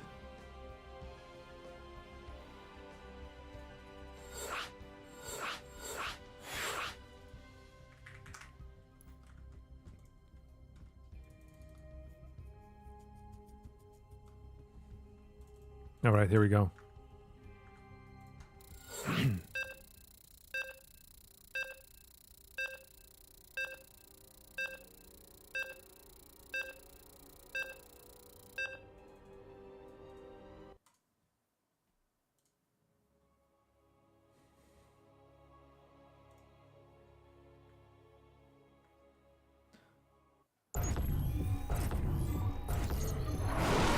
You like this mothership in both? Blink Oracle Pressure worked better than Storm and move out too early. True. Alright. Ladies and gentlemen. Elaser versus Nightmare. Cross position, Fear and Fate. We've seen Elaser beat some phenomenal names over the past few weeks. His first opponent was a Zerg player. Scarlet. Elaser beat Scarlet with a 3-2 score. Last week, we saw Elaser do something phenomenal as well. Elaser beat Harstem with a 3-2 score. Insanely close games. Fun games. Interesting, exciting. Today, Elaser is on the way to get promoted to Division A. If he takes out Nightmare, we will be seeing him next time there's a Shopify Rebellion Sunday. And he decides to go for the 10 pool. What does Nightmare decide to do? Does he go for a Gate Scout? He's going to play Nexus first. And he's most likely not going to diagonally scout. If he cross scouts, he is still in trouble with a Nexus first. If he doesn't scout at all, he is dead. If he scouts towards the left, he is also dead. So there's a 50% chance he dies. Well, it's not really 50% chance, right? Is this blocking? Oh, that must have been close. Is this in range? Can you build a gate? This feels so far away, no? 3, maybe it's barely in range? Please build a forge. If he doesn't build a forge, he's dead. Blind forge. Blind forge, baby. Gateway. What?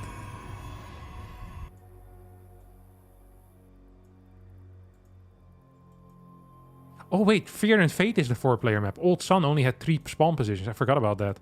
Dude, Elaser's gonna scout to the right. Oh, they're gonna meet each other here. Oh! Oh, and Elaser now thinks he's here. This is the best case scenario. Okay, full wall, full wall. Forge, gate. Right, forge gate, forge gate. This is legitimately crazy. So we get a Zealot, we chrono it out, right? This is correct.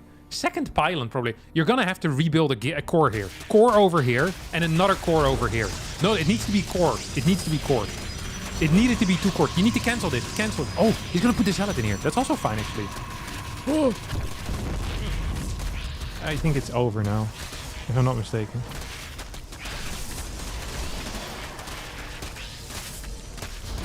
Here comes the cannon. 17 workers to 11. He can lose quite a few workers and be fine.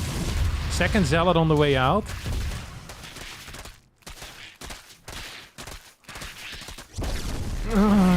Use a second Zealot. Third Zealot on the way. Oh no, micro in the main.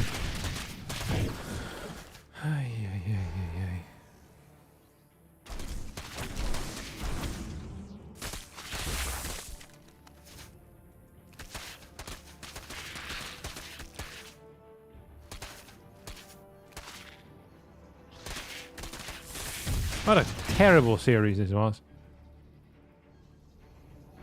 Maybe one of the worst things I've seen. If, you know, there's only one way this series could get worse. If Nightmare stays in. Okay, thank God. Yeah, this is legitimately god-awful.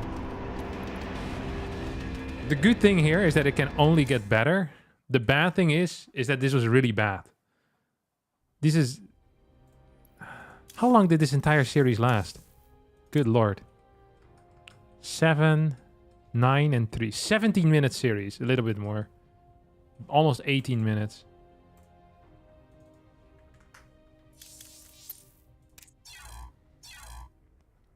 Does it mean he's going to be Division A? Yeah, he's going to be promoted to Division A. Alright.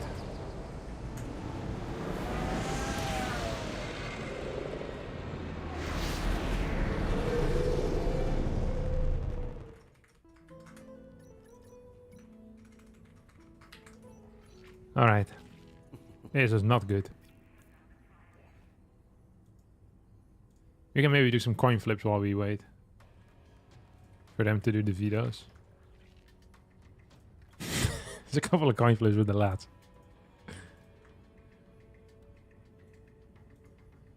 I think coin flips are fairly underrated. As like a game you can play just with friends, you know?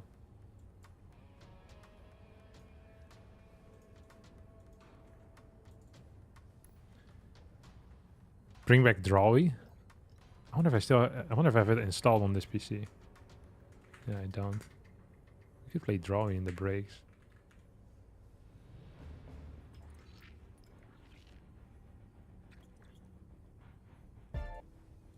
That was a crazy game. Okay, I'll quickly install it.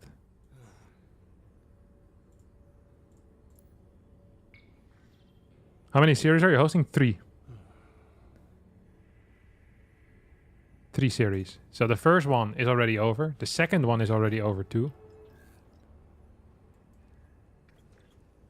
So the only thing that's left is the third one, which is gonna be the best one, hopefully.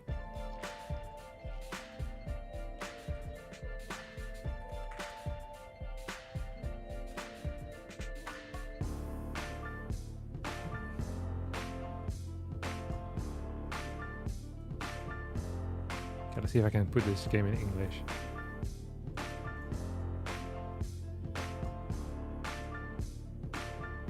While we're waiting for them to veto. Play a quick game of Drawy.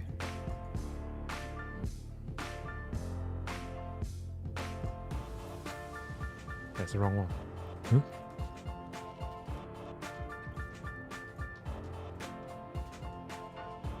Oh, my game killed itself.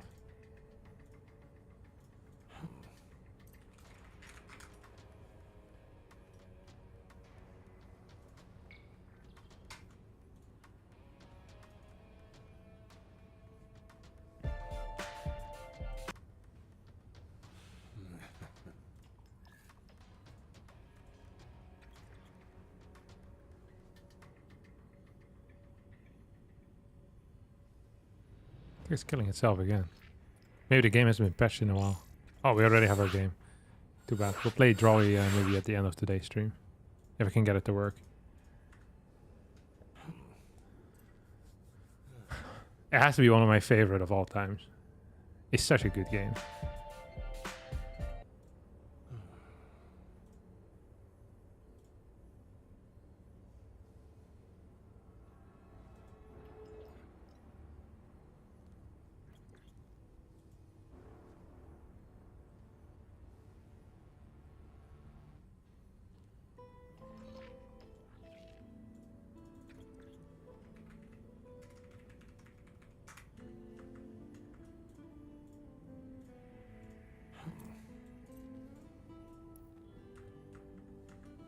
She can't get it to work for some reason.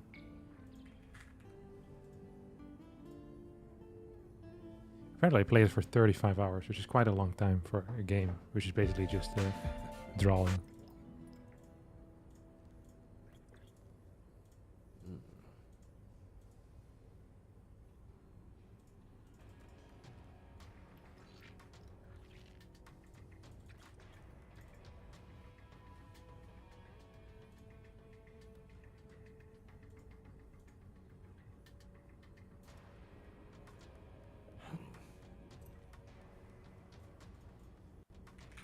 All right.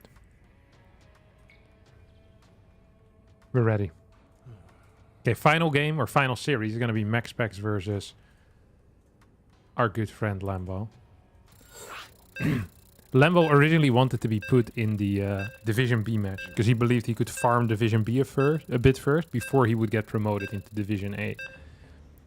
I said, Lambo, you might think you're a Division B player, but we all know you're a Division A at heart. And especially right now. Lambo is one of the strongest Zergs in Europe. I would actually put him in the top 3 right now. I'd say Raynor, Lambo, and Max Specs are... not Max Specs, Cero. Raynor, Lambo, and Cero are the 3 best. Either way, enough yapping. Let's get into it. Top right spawning as our red Zerg playing for the Shopify Rebellion. And thus having the natural advantage here. The home advantage. It's going to be Lambo. Top left, Max Specs. No advantage whatsoever. Plays the worst race. Is from Denmark. Which many people have debated whether it's even a real country. I personally do not know. I've only been to Denmark once. I cannot remember interacting with many Danish people. I know that the Swedes really hate the Danish. I know that the Danish... I don't think they have strong opinions about Swedish people. I've heard that Copenhagen is beautiful. Bike friendly. It's a little bit like the Netherlands, but...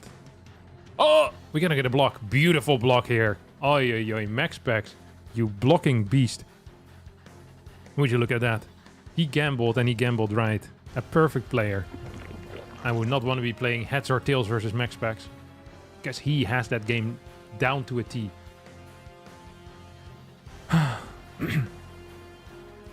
Okay, hatchery comes out. Let's see what these players are up to. So to me, Max Pack strikes me as an Oracle enjoyer, an Adept enjoyer, a Storm enjoyer, a Mothership enjoyer, someone that likes to build Stampus, someone that takes it to the late game if he can, and someone that is okay with an aggressive mid game where possible. Max Packs is the jack of all trades if the jack was the highest card. He is actually the ace of all trades. Capable of many things and very good of many things as well. Lambo, on the other hand, is kind of like... there's this game called... It's spelled as Stratego. At least that's what it is in Dutch. I don't know what it is in English. But it's a game where you have the highest guy. He's like a general, like the 1 star or something like that. And he can be killed by the spy.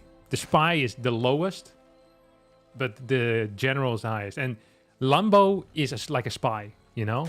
Except he's also not the lowest. But when Lambo is in shape, he can take out some of the highest level players without being garbage himself, like the spy is. So really not the greatest analogy in skill, but you get my point. He can punch above his weight quite a bit. And he often punches at his own weight as well, which makes him the perfect player, really. Sometimes he also gets mercilessly slaughtered like a lamb in a butcher house. Okay, Overlord's already moving forward. Getting ready for something a little bit attractive. Ooh, Stalker as the second unit. Would you look at that? Stalker as the second unit. So Lambo here is running away with the Overlord. I think Harstem is also capable of beating anyone. Yeah, with my fists. And if we're talking about StarCraft players. But I would not put a lot of money on myself playing against some of these high-level dudes, let me tell you. Okay, we're gonna get a Shade. They should not finish. No, it should finish. Sorry, my apologies. Oh, I'm gonna let it finish. Kills a Ling. That's nice. Stalker's gonna come out. Ooh, Lambo. Look at this. Well-timed, as always. Is gonna be capable of escaping here with this Overlord. Creep tumor under attack. Right? Yeah, he escapes.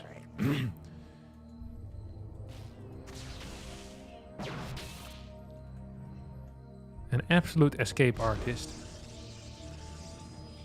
Often compared to the magician that would often escape, whose name I've now forgotten.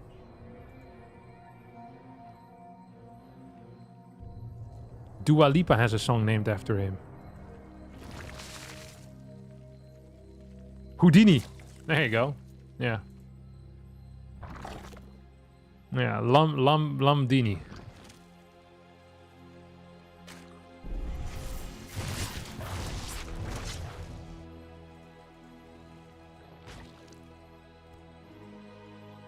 Twilight Council, that's interesting. So this indicates a willingness to build units that require Twilight Council upgrades. If this is Blink, I'll actually be slightly upset. And I will be uninviting Max Pack from my birthday party, which is happening next week. Yeah, consider the invitation unsent. Baneling Nest without melee. This is odd. This is unique. This is Lambo in a nutshell. Okay. This is Lambo in a nutshell. This is something different from what we've seen before. It's lost 5 drones, by the way, which is a significant number. I always say, as a Zerg player, you rather lose no drones. But if you're gonna lose some, you rather only lose 2 rather than 5. I'd rather lose 3 than 5. And rather lose 4 than 5. And that's where that story stops. So, yeah, I would not be happy with this. Because the 5 is quite a lot. We're going to get a Stalker move out here. off of 2 gateways, which are being produced without having them turned into warp gates. The lair on the way here. I'm confused by the Baneling Nest here, let me tell you. Ooh, Lambo's gonna lose his Overlord. Now, any other player here would be supply block, but not Lambo, because he anticipated potential losses. And he has an Overlord bank. He put some money into that Overlord bank. Baneling Nest is bait here. This is Lambo doing some classic noodling. He puts his arm there. And he feels the catfish. The large mouth of the catfish right now. And now Lambo's arm is gone. Luckily for Lambo, it was a fake arm. This is lesson number 1 when you go noodling with Lambo. Never believe what you see. He is a magician. Here we go. Quite a few links are out here. Lambo not quite with the result that he wanted to. Fast fleet beacon coming out of the Maxi Paxi as well. Would you look at that? Templar Archives. So he's gonna build 2 buildings that require an enormous amount of gas. And these are long-term investments. Lambo's building 15 Hydras. Now the Hydra inherently is never a long-term investment because investments need to become more valuable over time. The Hydra is kind of like driving your car off the parking lot of the dealership. Okay, it's now half the value.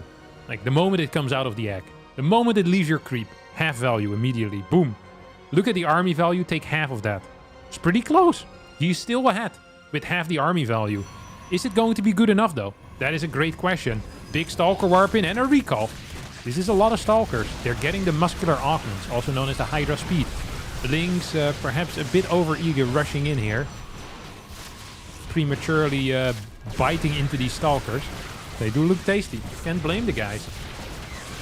Cannon in the back actually dishing out a fair amount of damage. 9 kills on that. Does end up falling as Lambo move commands forward and is taking Max Packs for a spin here. An absolute spin for a ride. And what a ride this has been for Max Pack.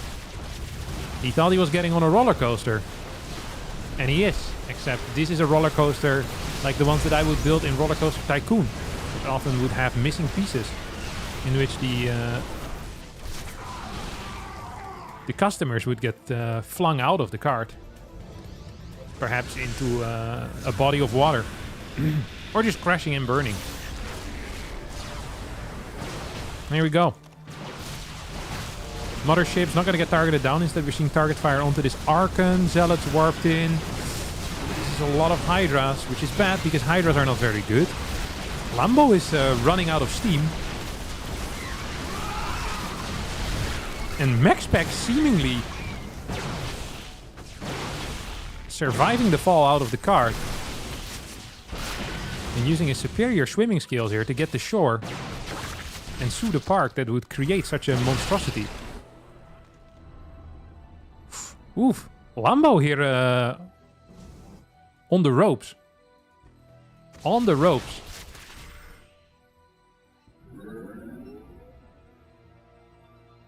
On the ropes. Which is not good usually in a boxing match.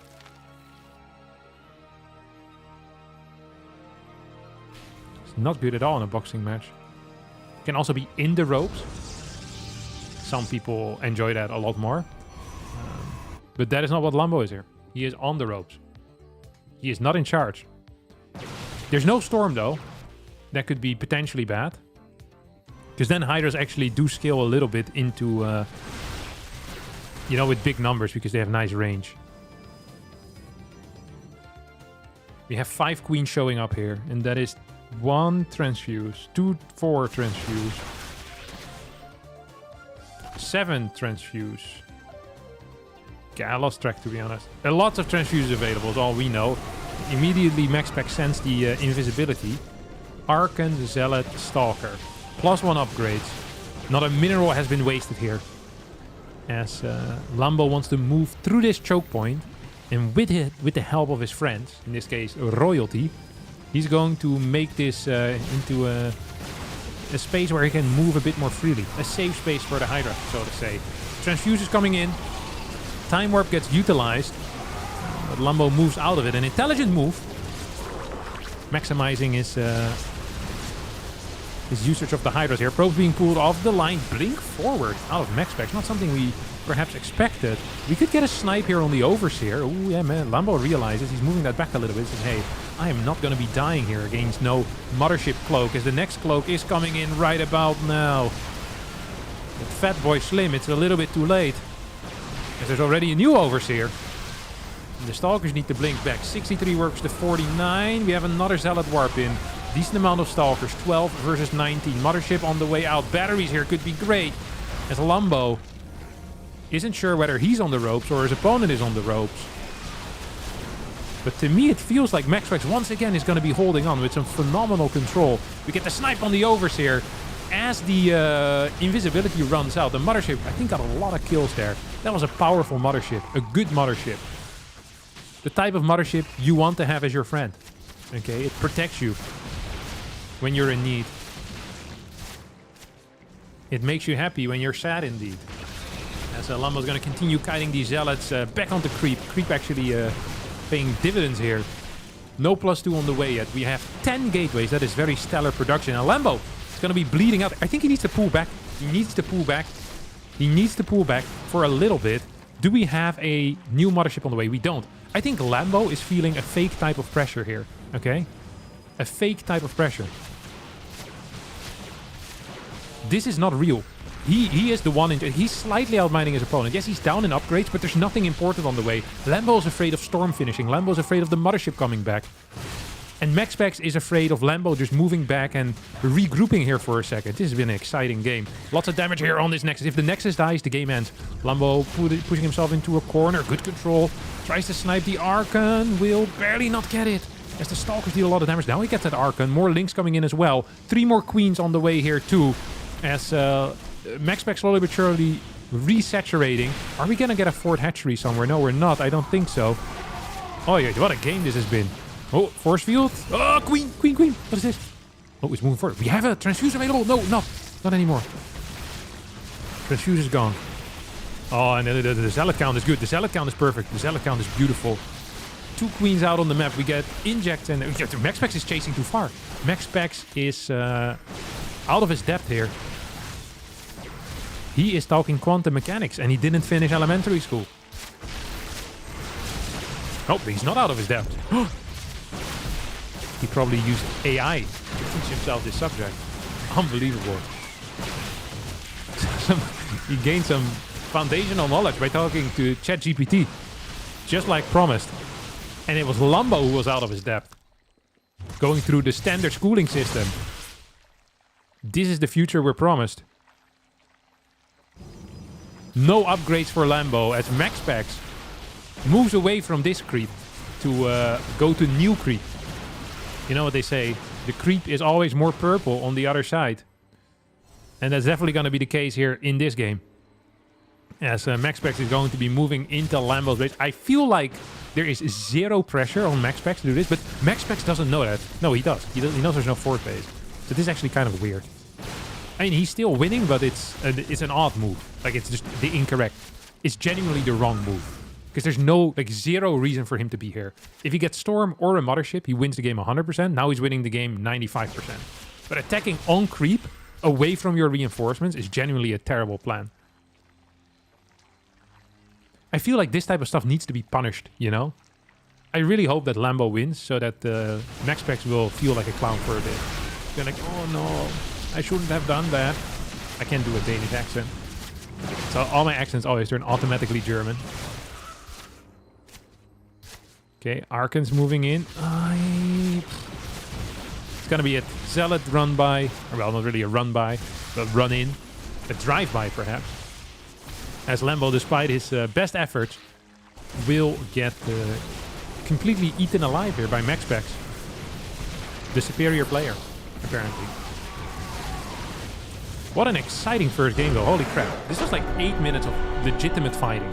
It is very rare we get to see that. Very rare. This was a treat. A treat to watch. A treat to talk about. Was the outcome what we had expected? Perhaps yes. But it's only the first game.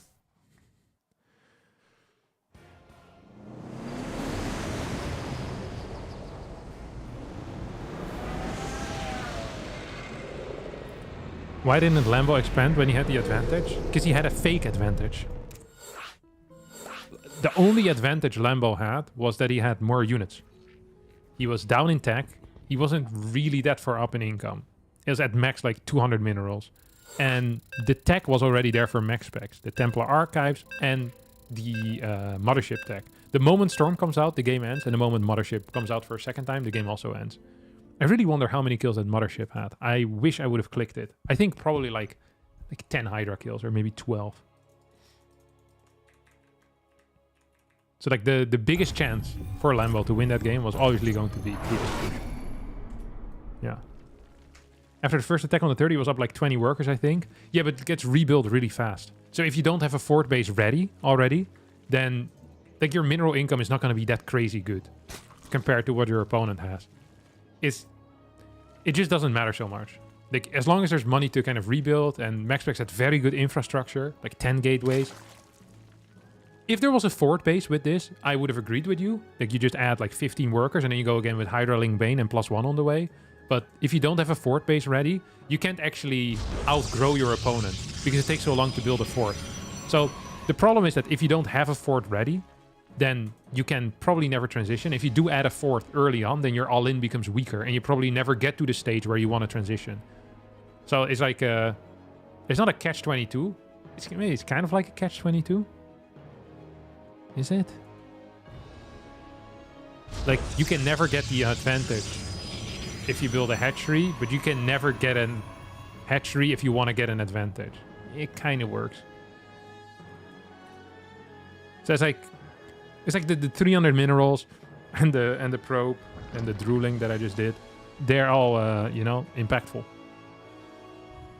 Absolutely. Okay. Second chrono. Let's see what we're going to do here, Maxi. Let's see what we're going to do. I like this opener, though. The 5-6 Stalker move out across the map. Killing an Overlord, clearing the Baneling Nest. Getting that Baneling Nest was a big deal because it meant that no Baneling reinforcements could be made either, you know?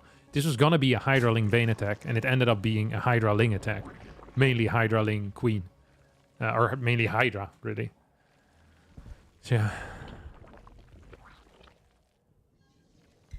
Didn't know going Mothership was the counter to a 3-base all-in. I think it's probably the best thing you can do against most all-ins, to be honest. I feel like Storm isn't as consistent against a lot of all-ins. I actually think that if you want to play very safe, you kind of play what MaxPax did. It's probably the safest you can play.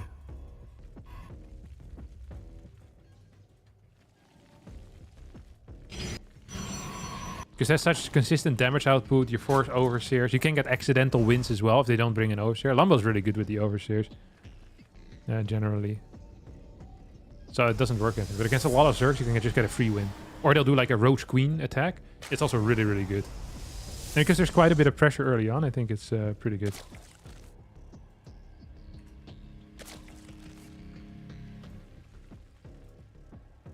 Oh, there we go. Target comes out. Third hatchery, also nice.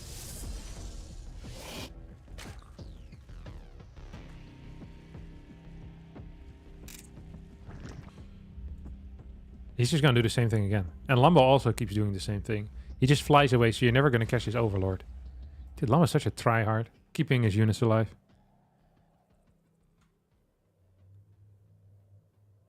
So you need to build a Void Ray if you want to kill this. Here we go. Ooh, ooh, nice micro. Actually, nice micro. Is Adapter's gonna go up here? Can you do that? I didn't know that was a spot. Oh, it is not a spot. That was performative.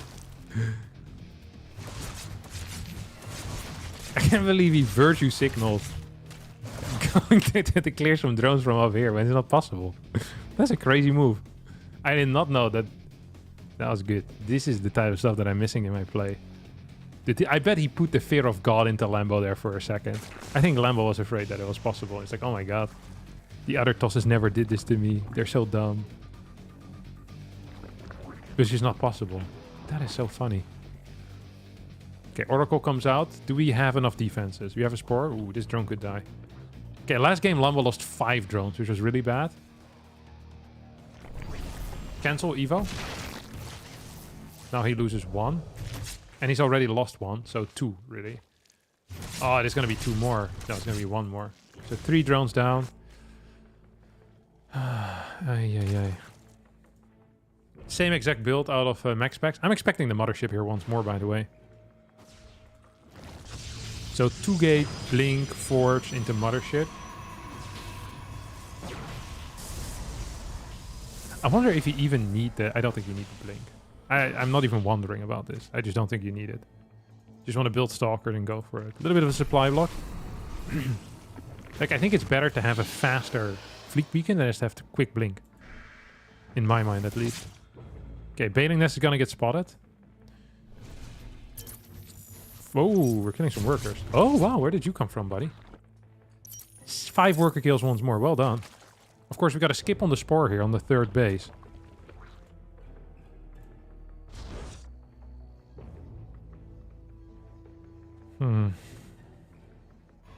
What's he gonna do? 7 Stalkers? 6 Stalkers. 7, 8. Are we gonna get a Fleet Beacon or straight into Templar Archives? Both is, of course, viable.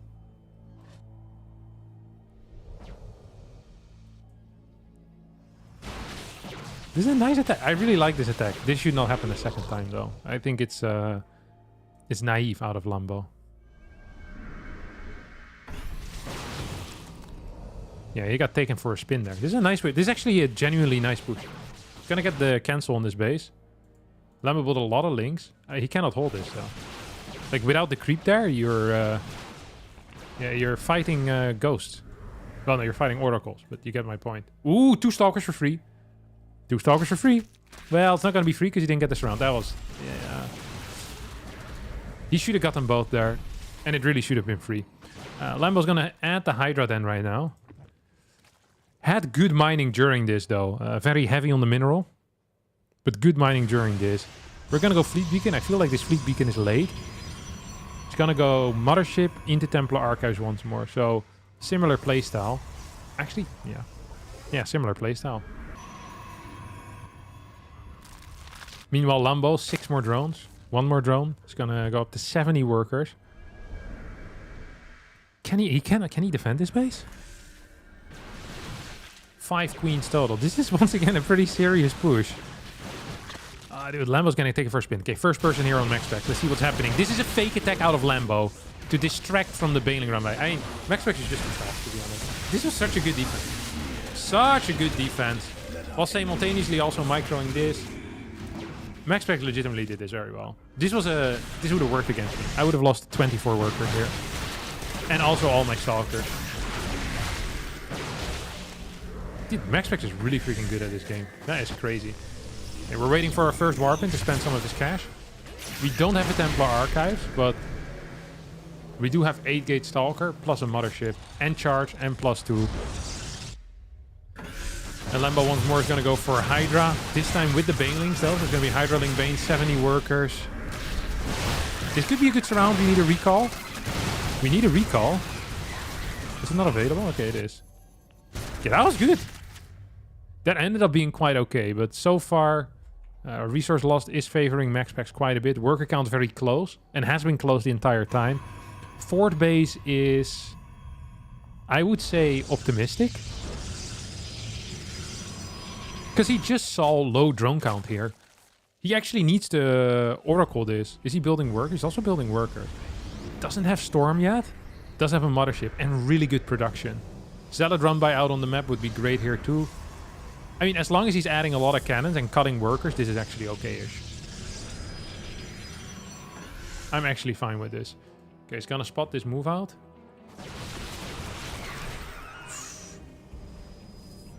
Oh, that's a good surround. That's a brilliant surround here out of Lambo. Kills 7 stalkers? No, 5, I think. Zealot run by comes in. Don't forget, we have +1 on both the Hydras and the Lynx. See how well Lambo can deal with this. At the same time, he's trying to run in here. And these cannons are annoying because they need to be cleared. Oversteer on the way out. It's gonna barely survive. Yeah, Stalkers are just gonna blink forward. Lambo's being taken for a spin as he loses 14 drones as well to these 2 zealots. And oh. Max Specs here with honestly beautiful play. They genuinely very well executed. Thank you for the rate of 91. And this is looking very tough for Lambo right now. He's gonna get the surround on both of these Archons. Oh. GG gets called. Max Specs wins with a 2-0 score. Very nice build. I like his build order a lot. And what I like even more is that his execution is so freaking flawless. He is so fast. That move with the Banelings and then sacrificing links, using attention as a resource there, this works against honestly every other Protoss. Like you're just gonna get like 10 to 15 worker kills every single time. That is just a fact. And now it ended up costing Lambo in Banelings. 6 Banelings go down. And he also loses a lot of links on the other side because it's not a fight he actually wanted to take. So, I mean, this was really just Max Specs being like on freaking fire. He is so good at looking at the minimap. He is perhaps one of the greatest minimap lookers.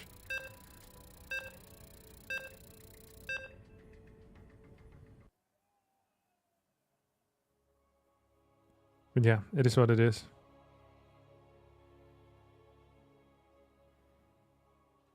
All right.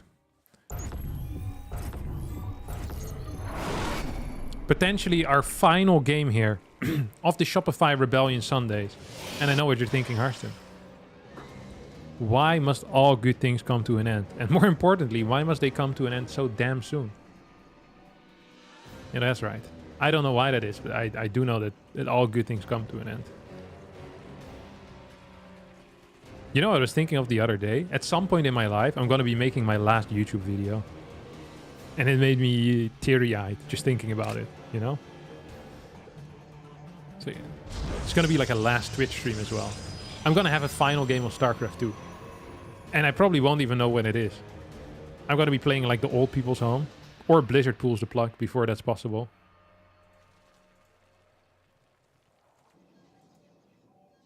I'll be telling my grandkids about how good I used to be at StarCraft.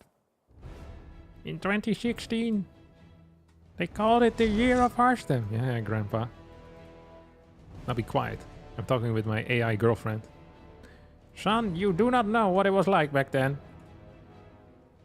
We had to click stuff with our hands.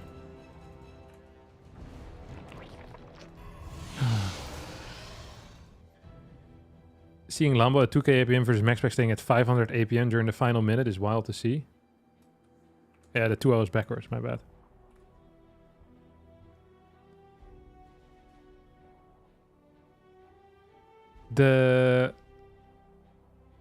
What was I gonna say? Oh yeah, the 2k APM that Lambo has is fake. He uses dirty tricks. Like right now, he's 4.3k APM. He's a trick user. There's a reason they call him Houdini.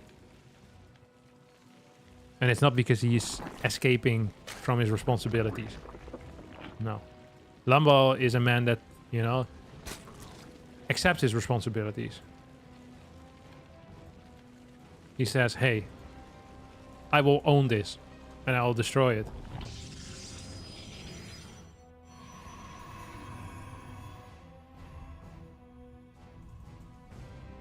But yeah, the trick here is like you have, I don't know how to explain it. We have a keyboard which allows you to basically have a very high repeat rate. And some of his keys have, like individually per key, some of his keys have a very high repeat rate and some of his keys have a low repeat rate. So that's why you'll sometimes see, like when he's like building drones, I think, it's like, it goes freaking bananas. Like not a millisecond is getting wasted here on Lambo's side of things. So like he'll hold down a key and it will pretty much trigger like 5k APM or something.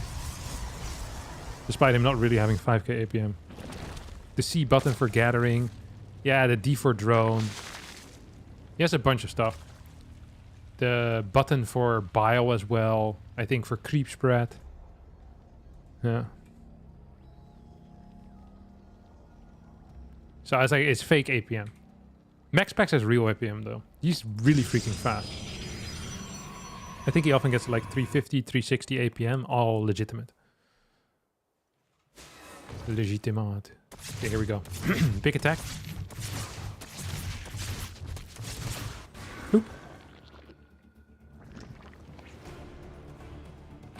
Link speed. Double Ovies. I'm digging. Ba-da-ba-ba-ba. Once again, Overlord manages to go to safety. Look at that. Max Pax is still thinking there's going to be something up here. Little does he know. No Overlords will be harmed in the making of this video game. Don't forget that Lambo lost an Overlord every single game and also lost 5 drones every single time. Okay, let's take a look at his first person. This is always interesting to see. Let's have a look. Where's the Oracle going? Okay, Queen moves into the natural. These 2 queens stay at the 3rd. That is accurate. There's 1 queen in the main with a sport. Evo chamber gets built. Lambo so far doing a great job. Really. As the kids would say, no cap. Swarm forces under attack. Swarm 3 queens over on this base. We get a drone transfer. Dude, if I'm first personing for Lambo, he just doesn't take any damage. He knows that he needs to perform. You know, high level performance is what he needs right now. Look at this. He's going to catch this Oracle. Oh, that's a lot of damage there. And a Fort Hatch immediately. Does he get away with it? Absolutely he will. Max Pack's not quick enough. Okay, that's 1 drone. Almost the 2nd one. With good control out of Lambo. Takes his gases. He's going to start lair. Dude, he's on fire this game. He is fired up and on fire. And Max Pax is terrified. La la la la la Swarm la. forces under attack. He's gonna need to build some links though. Oh, pulls back the Overlord. What did I say about being on fire? If he doesn't lose this Overlord, this game is practically over. If he loses it, it's a draw. Oh! Do you dare going this deep onto creep? I think the answer is no.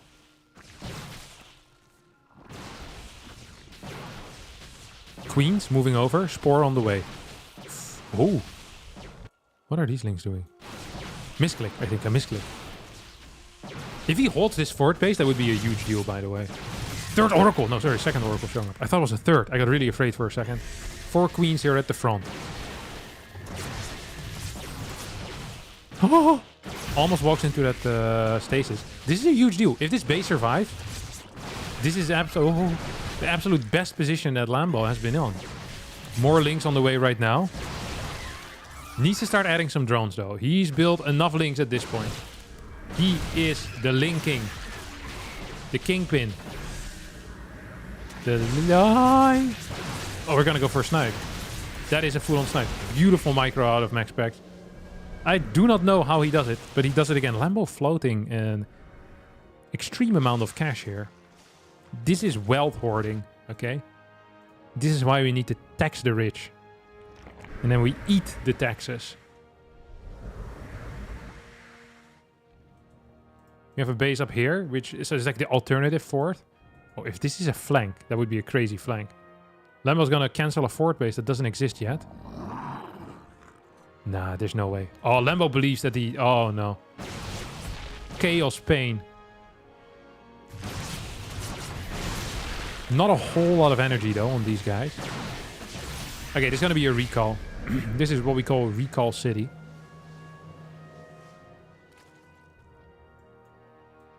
Uh oh. Yeah, this is Recall City. You cannot sell these stalkers anymore, Max Pax. You gotta recall them. They give the Zerg diarrhea. 10 more drones on the way. Lambo's gonna play mid-game timing attack. I know that because Lambo always does timing attacks. So you might look at it and go, oh, Harstem. Are these games pre-played? This doesn't look like it's live. Harstem, I'll push you off a cliff. But I'd rather have you not push me off a cliff. Personally. And this is all live.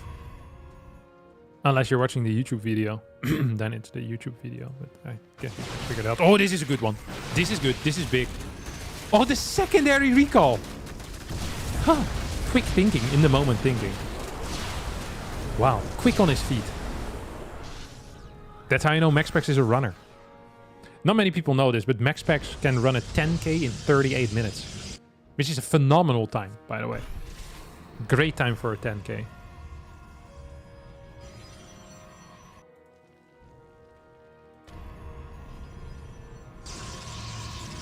Okay, 10 Hydras. 81 drones here. 187 supply. Look at that.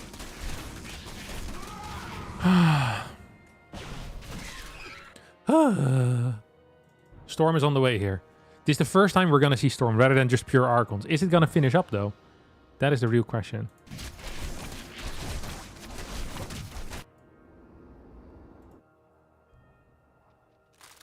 "24 Banelings. MaxPax decides to move onto the map into a Hydraling Banelin off of lair tech. By some, this would be considered a mistake. There's no recall available. We could be going into what the French would call une trade base.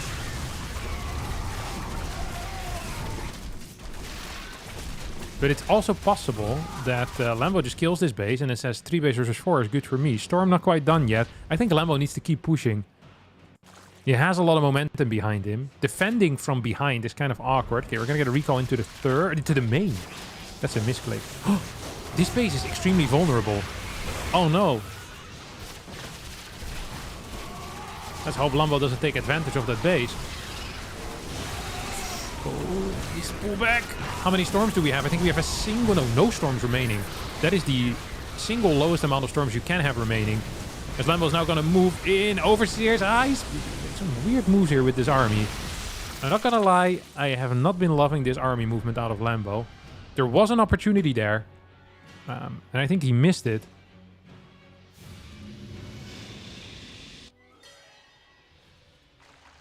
$12 more Hydras on the way. The problem is that Protoss is kind of good in the late game. I wouldn't use the B word, but people have used the B word before. Busted. Imbalanced. That's with an I, but there's a B in there too. So it kind of counts. Okay, stasis order. This base is toast. Toast. No B in there. Oh no, that was awful movement there with the Banes. That was also not good. Lambo does get this. That is great. Lambo needs to trade armies, though. He needs to get rid of his army and needs to kill his opponent's army. Preferably in a somewhat efficient manner. And here, this is, by the way, where the gas is going to come in. So we already see that the main base gas is getting really close to mining out. There's 1k remaining there. There's about 1800 remaining in the natural and then 2500 in the third. That's why the fourth base is vital. Like, once this gas mines out, then you're actually cooked. You need a fifth base. TOS needs 8 gases to play a successful late game, usually. Those are the rules. Lambo's getting an infestation pit, by the way. And he's hitting this big time. Oh, this is good. This is a good fight. This is a good fight. He needs to push. Keep pushing. Oh, I need to be careful not to get flanked, though. Now, maybe not push anymore. Oh, Lambo. Please be careful, my good friend. Please be careful, my good friend. We have the Banelings rolling in. It's going to kill... No, he's not going to kill the Archons. MaxPax gets away with murder, which makes him a killer on the loose. Where's the FBI when you need them? Arrest this man. Probes here are dying. Hydra's trying to move across the map. This is the last army that MaxPax is ever going to have, at least in this game. MaxPax is going to return back home, which is probably not possible. It's a terrible recall.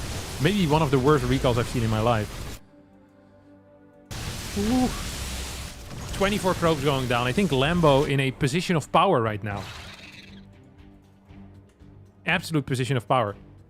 Lambo would not be allowed to start a relationship with MaxPax at this point. It would be considered an abuse of power and he'd be relieved of his duties. Or we would have the HR department look at it and a third party investigate it and realize that nothing wrong happened, depending on Lambo's position within the company and his importance to the company.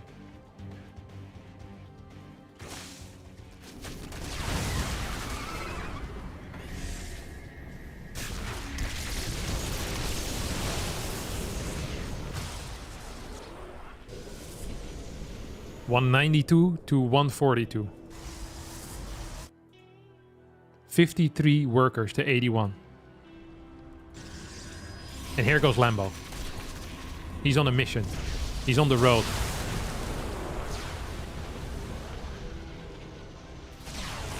The man who attacks faster than his shadow. As he runs in here, good storm. Very nice storms. And another cancel on a fourth base. No secondary attack on the third. People could say, hey, that's a mistake. You need to multitask.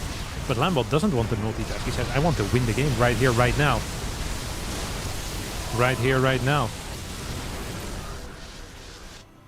Gas in the main has ran out.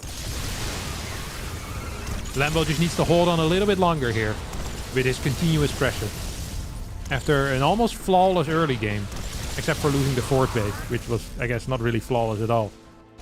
He's been playing his heart out. He's been playing his damn mind. Playing out of his damn mind. Which means he's going to be playing game 4 without a mind if we get there. It's going to be significantly harder. Lambo will be engaging in some illegal trade base activity.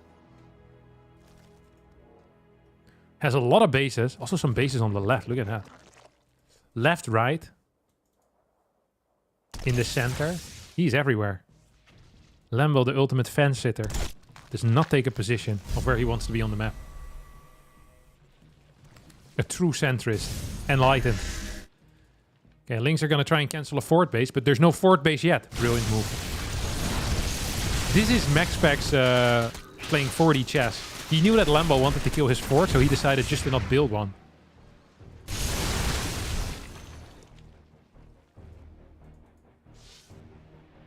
It's the reason why I never tried making any friends in high school. Because I knew they wouldn't like me anyways.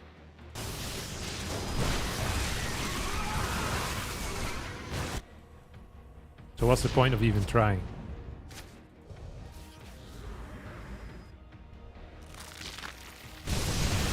On a more positive note, it looks like we might get a fourth game here.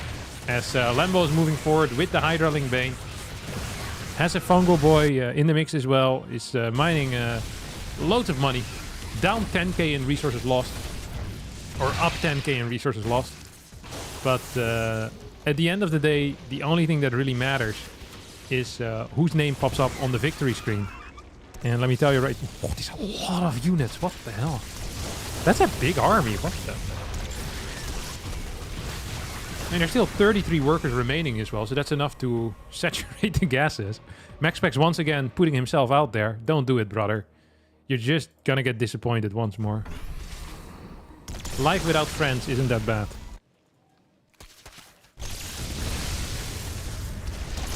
I'd rather have no friends than lots of enemies, is what I always say. As Lambo's here is trying to engage fourth base. Ooh! Look at that. MaxPax really going out on a limb. But once again, fourth base gets killed. Oh my god, Lambo's losing this game. I cannot believe how strong Prolog is. Look at the resources lost here. 16k resources lost. We're not going to get a fourth game. 17 new Hydras on the way. If MaxPax doesn't attack now, by the way, that would be legitimately crazy. He's running out of his gas in his natural too. So he's going to be mining off of three assimilators right now. 6 more Hydras coming out. We have a Zealot run by. This is a big mistake. This represents about, what is it? 6% of his army supply. Hydra's now moving across the map for another trade base, as the French call it. 2 Templar are here and 5 Archons. Is that enough to fight these Hydras? If they don't get microed, the answer is yes. Here comes the Hydra flank. Fourth base on the way out. Zealot. Oh, the storms. Oh, the storms.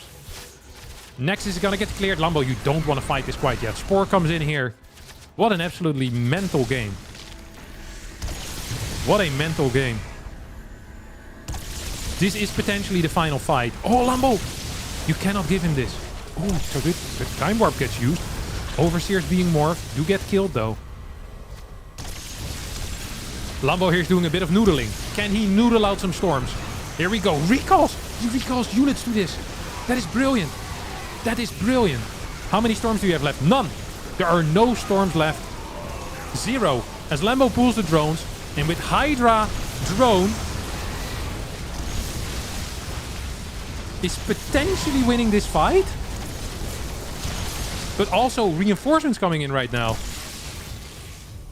There is an Ultralisk cavern, but why would we build Ultralisk? Doesn't even make any sense. I think Lambo loses again. What a dramatic ending of this series. I wonder if we're gonna get a GG. Holy crap.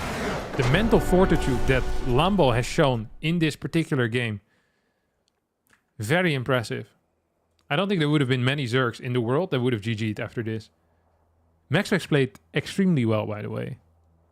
I have to admit it. I think he played a phenomenal series. But holy crap, that last game... Like,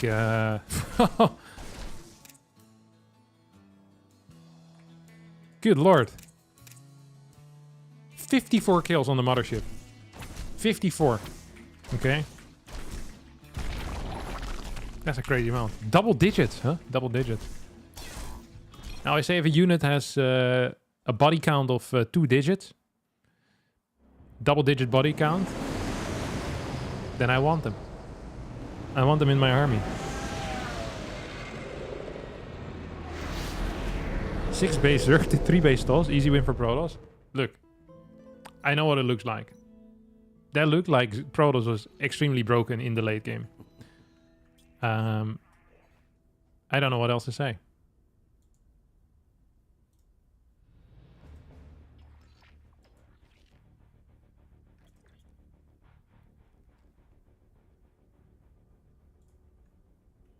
That was legitimately one of the craziest games I've seen.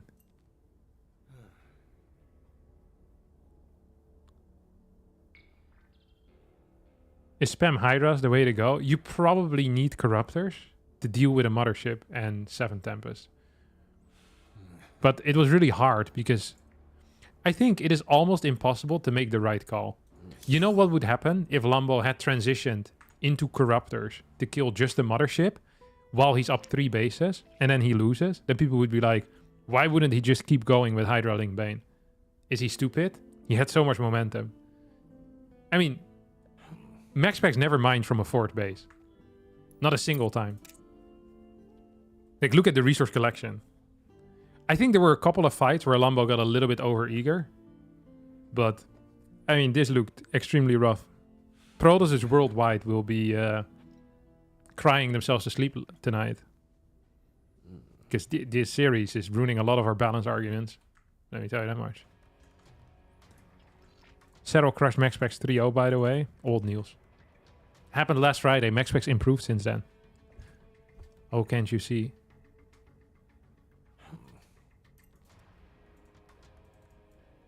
Would investors help? No.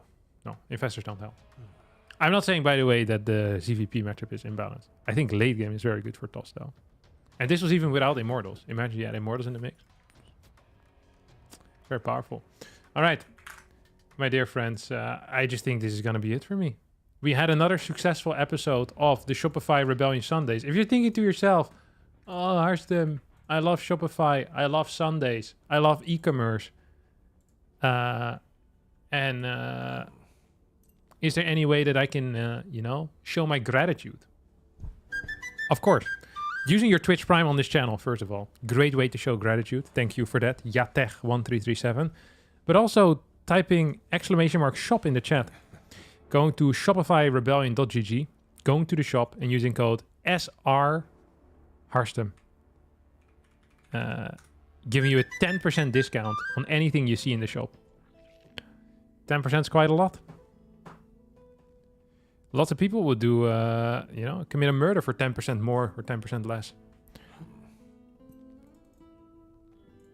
This shop has 0 dinosaur sweaters for now. Actually heard that is the next thing that we're getting.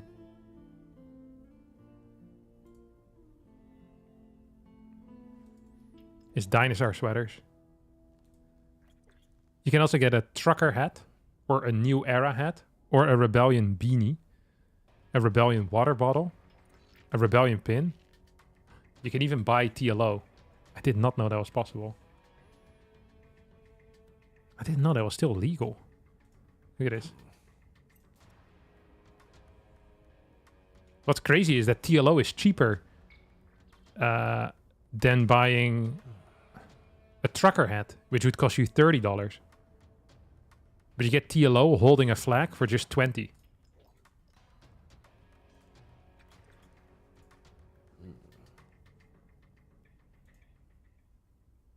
I want 3 TLOs, personally. I lied. I want 11 of them. So this would be 220 euros, except with a 10% discount, it would be 22 euros, dollars less. So then it would only be $198. Not bad. All right. I do believe that that's going to be it for me today, my dear friends. Can you get 10% off of TLO with the code? Yes, but he also comes with a single arm then. Or one less finger. That's what I've heard. What's TLO up to? TLO is my boss. He decides who gets paid in my team. He changed a little bit ever since he got into a better position at Shopify. Whenever we get into the office, he makes us kiss his ring and say some German prayers.